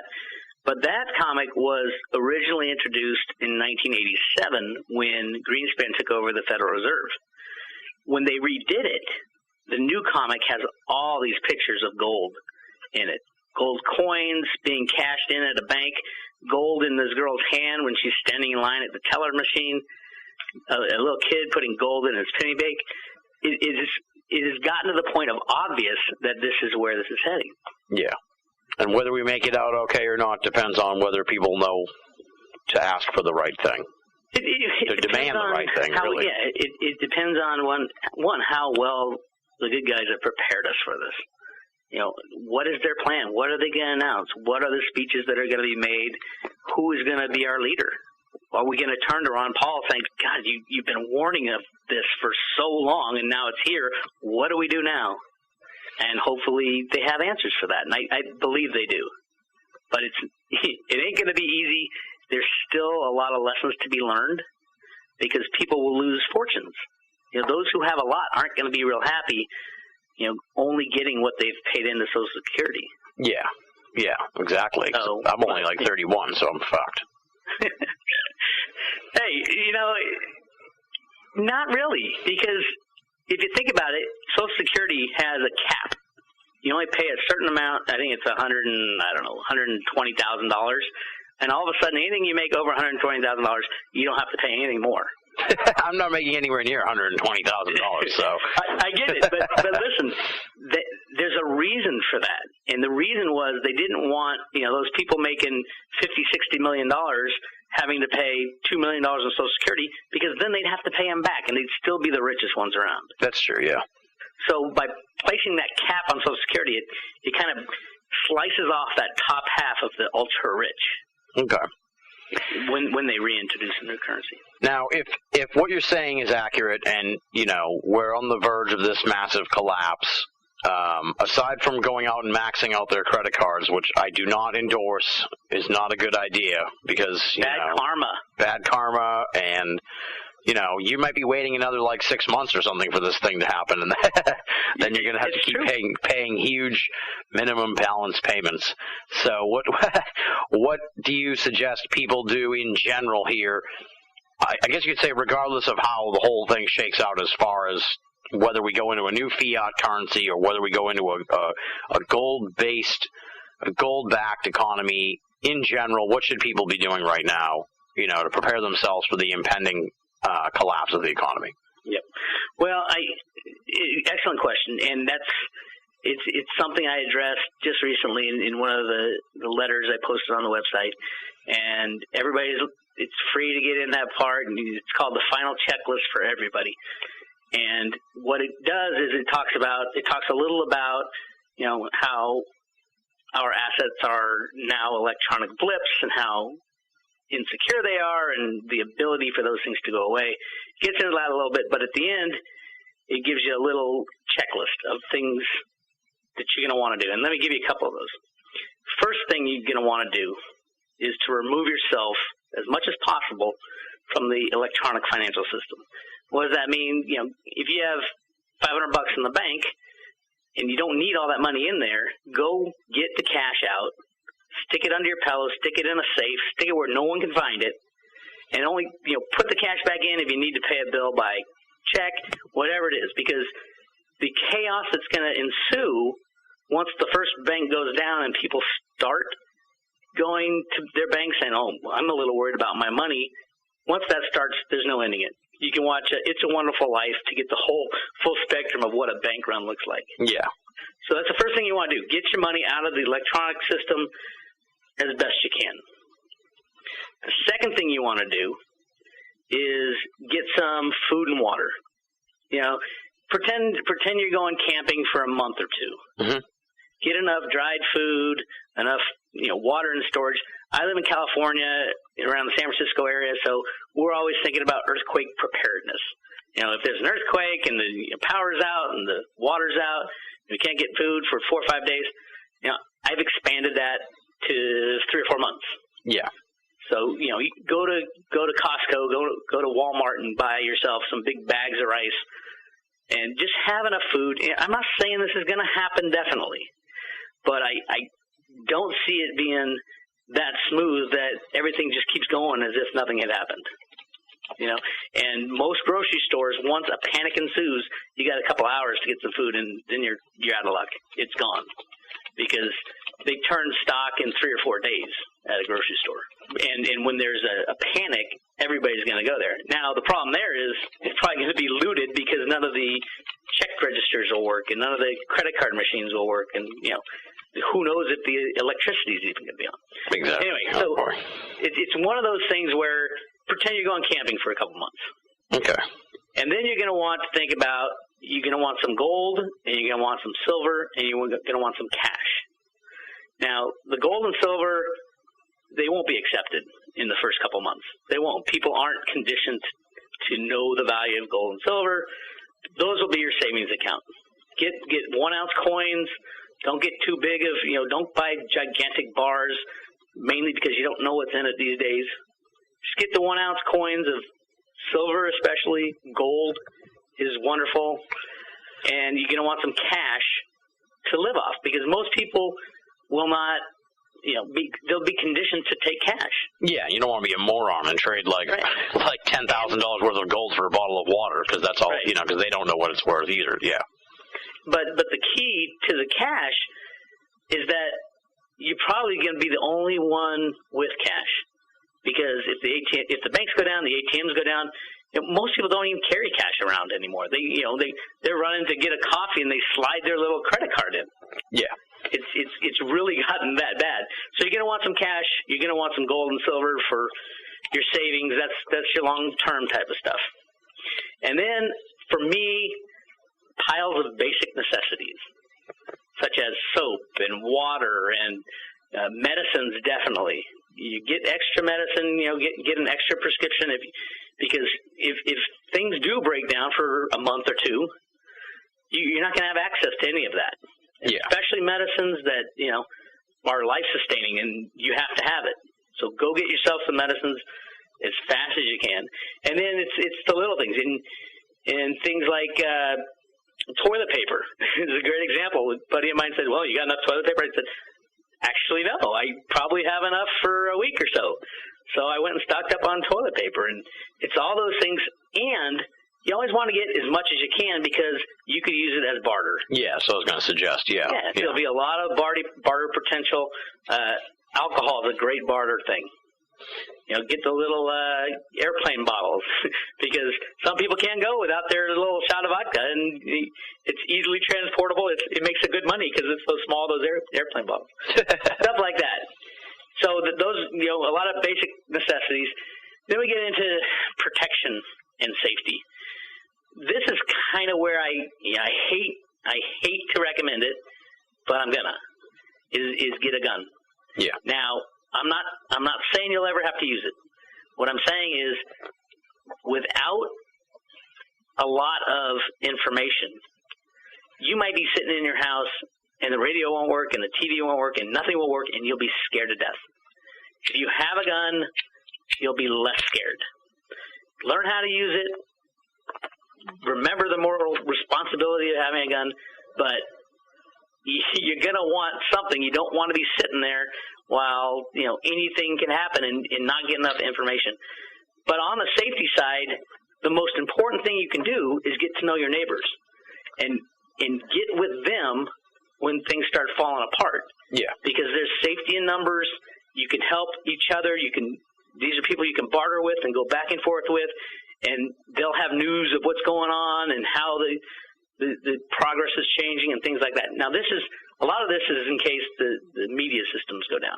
Yeah, exactly. Which is more than possible. And if you listen to Cliff High, it's probable.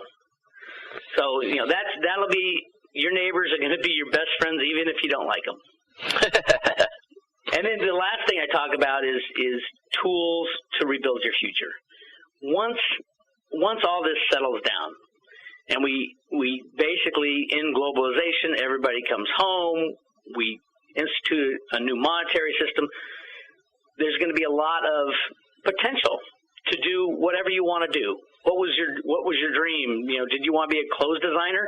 Well, there's not going to be a lot of fabric. Maybe go out and get some fabric so that you can be the only clothes designer in your little community. A lot of this will be community-based, because some of the things that Ron Paul talks about is, with the collapse of the dollar, the federal government will be in a shambles, and we'll go back to state government, basically. Yeah, like a regional type of.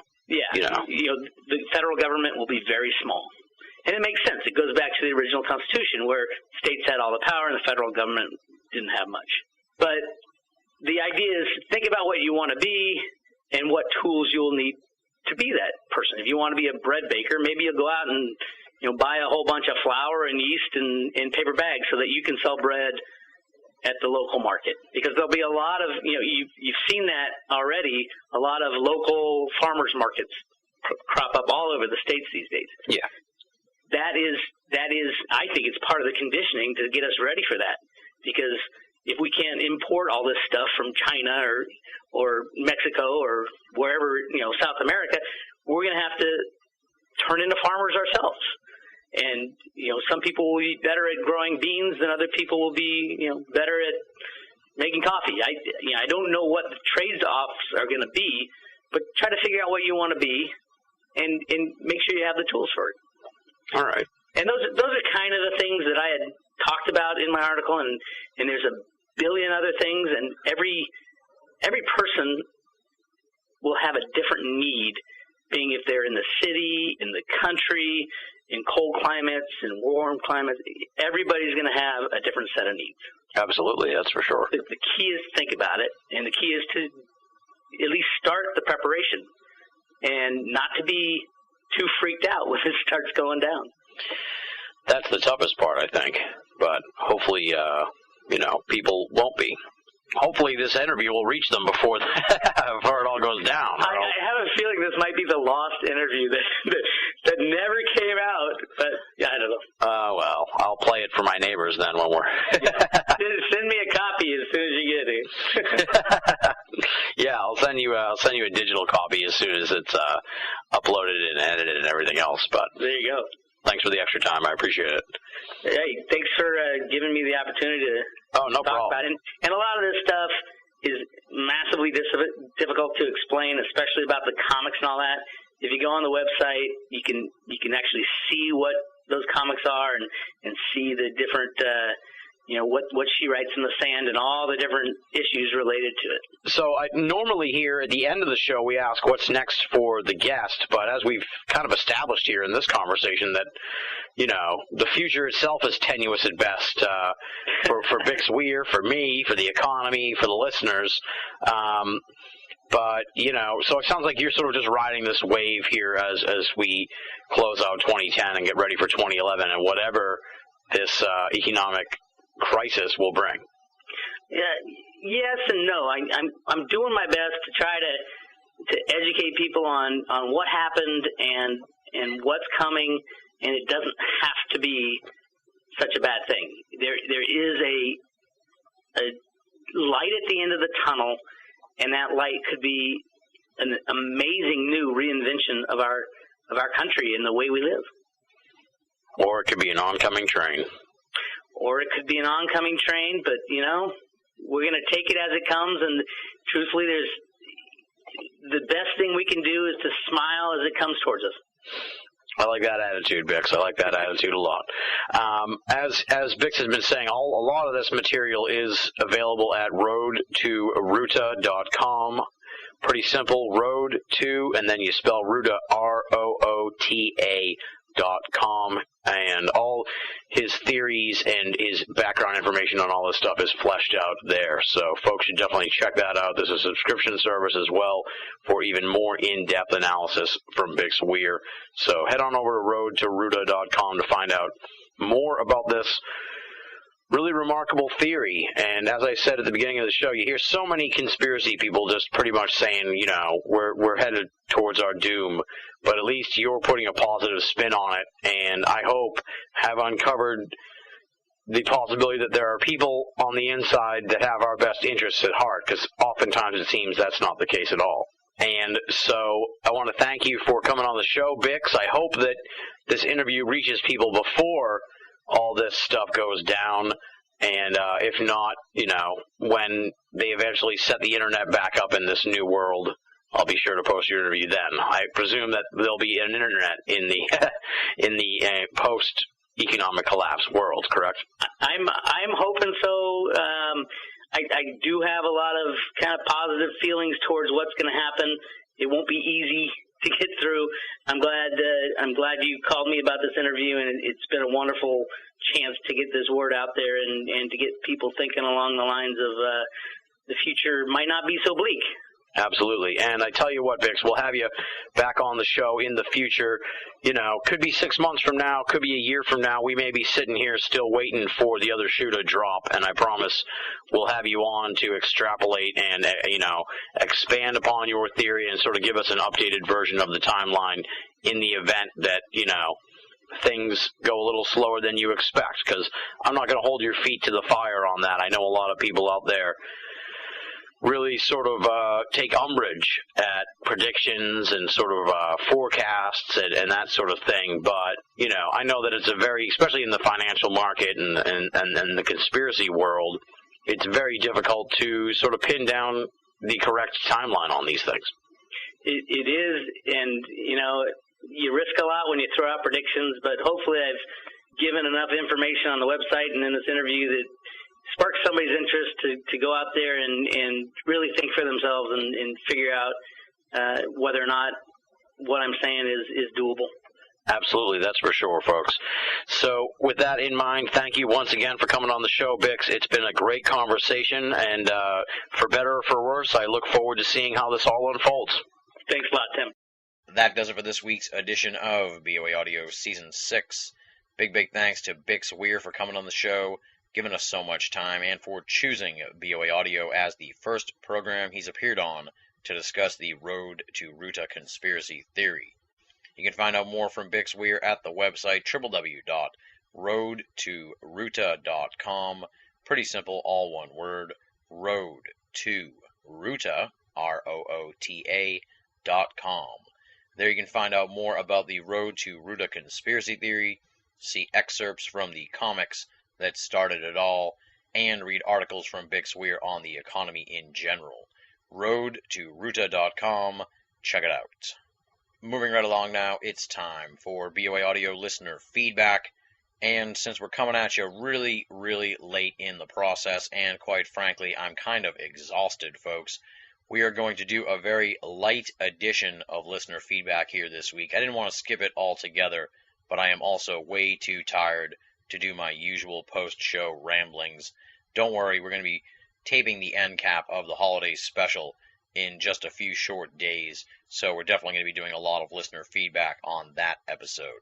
Nonetheless, let's touch on a couple of emails here. First one comes from Sean, who was featured on last week's BoA Audio listener feedback. He says, "Whoops, didn't think for a minute you'd read my email on the air.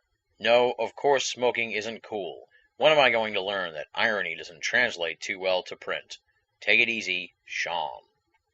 First of all, hopefully it was a pleasant surprise that I read your email on the air, Sean. For anybody else who writes to me, if you don't want me to read the email on the show, please let me know. Most of the time, folks do write to me with the idea that their email may make it onto the program. Anyway, like I said, hopefully it wasn't a problem, Sean. And I had a feeling that your point about smoking being cool was sarcastic. I just figured I'd use it to climb up on the soapbox and rail against smoking. Even though I'm a smoker, I just, feel like it's my duty to speak out against it because I don't want to ever be seen as someone who's endorsing it or is some kind of role model for smoking. So no worries on my end, Sean. Hopefully all is good on your end as well. Congratulations, back-to-back appearances on listener feedback. That may be some kind of record, although I'd have to look. I think maybe Mags made a double shot appearance as well. The other email we'll feature here this week comes from Steve, no hometown listed. He says, I love your show. I listen on my iPod at work. It makes the day go by much easier. I am a Keelian in the way I see the paranormal. It is a shame you never had the chance to interview John Keel. I think he had a good grasp on the paranormal experience. I think you asked for some ideas about a debate episode. How about Stan Friedman versus Bart Sibrel? Or Lauren Coleman versus Gian Cassar? Anyway, keep up the great work, and thanks for the show. Steve. Couple of points here to respond to. I think I might have mentioned this on a previous edition of the show or during an appearance on a different program, but John Keel was definitely on the to-do list for BoA Audio, and around the end of 2008, I believe, I was trying to get a hold of John Keel, sort of working the angles to make that interview happen, but at that point his health had deteriorated to the point that it just was not going to be a possibility, and of course he passed away about 6 months later. Truly a shame, definitely a legend, somebody I wish I had the chance to speak to, and, there's not much more to say about it than that. It's just one of those conversations that we'll never get a chance to hear, and one that slipped through the fingers of BoA Audio, but gave us pause to remember that there are a lot of great legendary folks out there that we haven't had the chance to speak to that we better track down as the show progresses here into the future. Secondly, with regards to the debate episode, that's an old request. I'm surprised that somebody still remembers that. I think I made that request back in season 3 or 4. And I like your suggestions, Stan Friedman versus Bart Sibrel or Lauren Coleman versus Gian Cassar. I'll definitely keep them in mind. I'm kind of thinking lately, though, an exopolitics debate would be really interesting. I'm trying to figure out exactly who'd be the best folks for that. So that covers the 2 big points here of Steve's email. Thanks for writing in, Steve. Much appreciated. Thank you for the debate suggestions. Let's open this up once again to the BoA Audio listeners. What kind of debates do you want to hear on the program? I'm not talking contentious debates. I'd prefer to have 2 thoughtful, interesting people with divergent points of view. Less a debate, really, than more a conversation where we try to come to some kind of common ground. But nonetheless, throw me your ideas. Let me know what you think. Who'd you like to hear debate or have a meeting of the minds, if you will, on the program? I mean, I've considered ideas sort of like a Stan Friedman, Jim Mars tandem conversation. I mean, that would be kind of cool, too, to take 2 folks who are from 2 very different realms and bring them together and see what kind of conversation comes from that. So that might be another idea for a future edition of the program, Odd Couples. So throw me your ideas, folks. I'd definitely love to hear them. And that's a great segue to the contact information. If you want to be a part of future editions of BoA Audio listener feedback, here are the ways to get in touch with me. You can write to boaaudio@hotmail.com or go to binallofamerica.com, BINNALL of America.com, and click the contact button. That'll put you on the road to getting in touch with me. And, of course, the final way is to join up at the official BoA forum, the usofe.com, THEUSOFE.com, BoA's paranormal playground. Lots of great folks on there talking about the latest editions of BoA Audio, as well as esoterica in general and pop culture and sports. The usofe.com. Check it out. Join in on the conversations. And, of course, I'm on all the different social networking sites, Facebook, MySpace, and Twitter. So befriend me, follow me, poke me. It's all good. I'd love to hear from you folks out there on the different social networking sites. Any of those avenues will allow you to contact me with your thoughts and feedback on BoA Audio as well as Banal of America. So shoot me a line and let me know what's on your mind. Up next, of course, it is the thanks portion of the show. Allow me to roll through the list of the esteemed and infamous BoA staff. Leslie, Chiron, Regan Lee, Joe V, Tina Senna, Rochelle Hawks, Richard Thomas, Marla Pena, our contributing cartoonist Andy Carolyn, and our webmaster Jeremy Boston. Lots of cool new articles posted at BoA from the awesome BoA staff. Richard Thomas has a text interview with Keith Chester, author of Strange Company, Military Encounters with UFOs in World War II, deals with Foo Fighters and a whole bunch of other pre-Roswell UFO events. We got a new piece from Regan Lee titled Change the Name, Change the Perception, and Change the Effect. It delves into the technique of changing the name of something to change the perception. A very cerebral edition of Regan Lee's Trickster's Realm. You definitely want to check that out as well. And finally, Leslie's Gray Matters, just posted a few days ago. Angel Hair from the Sky talks about a classic UFO case that has some connections possibly to the chemtrail mystery. Fantastic find from Leslie, and definitely one that will have you thinking about what's going on up in the sky. So those are 3 new pieces from the staff at BoA, plus we got a slew of other stuff in the pipeline coming at you here as we close the book on 2010. We say it week in and week out, but it is the truth, my friends. If you're only listening to BoA Audio and you're not reading the columns at Banal of America, then you're only getting half the story. BoA, make it a part of your everyday search for esoteric news and opinion. Well, here we are at episode 3 of season 6, and I think it's safe to start asking once again for donations. Part of the reason why I say that is because in the next few weeks you're going to be hearing a 2-hour interview with a guest who is in Italy. You're also going to be hearing an hour-long conversation with someone in the UK and another hour-long conversation with someone else in the UK. So the international calls have begun, and the bills in turn will soon start piling up. Plus, it's the holiday season, so if you want to help us out and, throw a little change in the bucket, I'm not ringing the bell, but we do have a bucket, so if you could help us out, that would be great. How do you make a donation? That's simple. You go to banalofamerica.com. There's a PayPal button right there on the home page. You click that. That'll take you to PayPal. They'll walk you through the process. It is safe and secure. But maybe you don't trust the internet and you want to donate via snail mail. That's perfectly fine, and we have a way for you to do that. You can write to Tim Banal, P.O. Box 232, Pinehurst, Mass. 01866, and you spell Pinehurst, Pinehurst, and of course you can find all that information at the BoA website.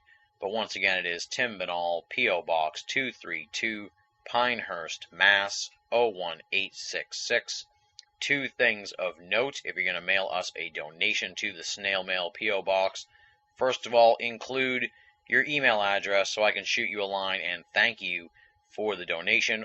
The other part is if you're going to mail us a check, please make it payable to Tim Banal, Timbinnall, and not to Banal of America. As noted last week, we get some flack from the folks at the bank since we don't have a Banal of America bank account. They don't want to cash those checks. They won't cash those checks, and I have to get in touch with the donors and try and get it straightened out and get new donations sent to me to the proper salutation, I guess you could say. So make your donations to Tim Banal and not Banal of America. That would save you and me from a definite series of headaches, hassles, and pains in the butt. So there you go. Those are the 2 means to donate, PayPal as well as the P.O. Box. And as we say here at the end of the program all the time, no donation is too small, and all donations go towards keeping Banal of America and BoA Audio up and running, commercial-free, and freely available for all of our great readers and listeners the world over. Next week on the program, it's really more like in a few short days, you're going to be able to get your hands on the 6th annual BoA Audio Holiday Special featuring the father of modern-day ufology, Stanton Friedman. There's not too much for me to say about this one. I haven't sat down and edited it yet, but I will be doing so tomorrow night. The great part about this one is we continue the annual tradition that we started a couple years ago, featuring questions from BoA audio listeners for Stanton Friedman. And interestingly enough, this year we got really some thought-provoking questions and some cool questions from not just listeners, but also former BoA audio guests. Greg Bishop, Jason Offit, and Keith Chester had questions for Stan. Those are included, of course, in the interview, alongside all the questions from BoA audio listeners. In total, I think we featured 18 questions from various BoA audio listeners, and everybody who submitted a question had theirs asked. And, of course, we deal with other stuff during the conversation as well. So it's a jam-packed interview with the father of modern-day ufology. It is the holiday tradition like no other, the BoA Audio Holiday Special, 6th annual. Do you believe it? I'm just stunned when I think about it. 6 years of holiday specials with the amazing Stanton Friedman. And on that note, we close the book on another edition of BoA Audio.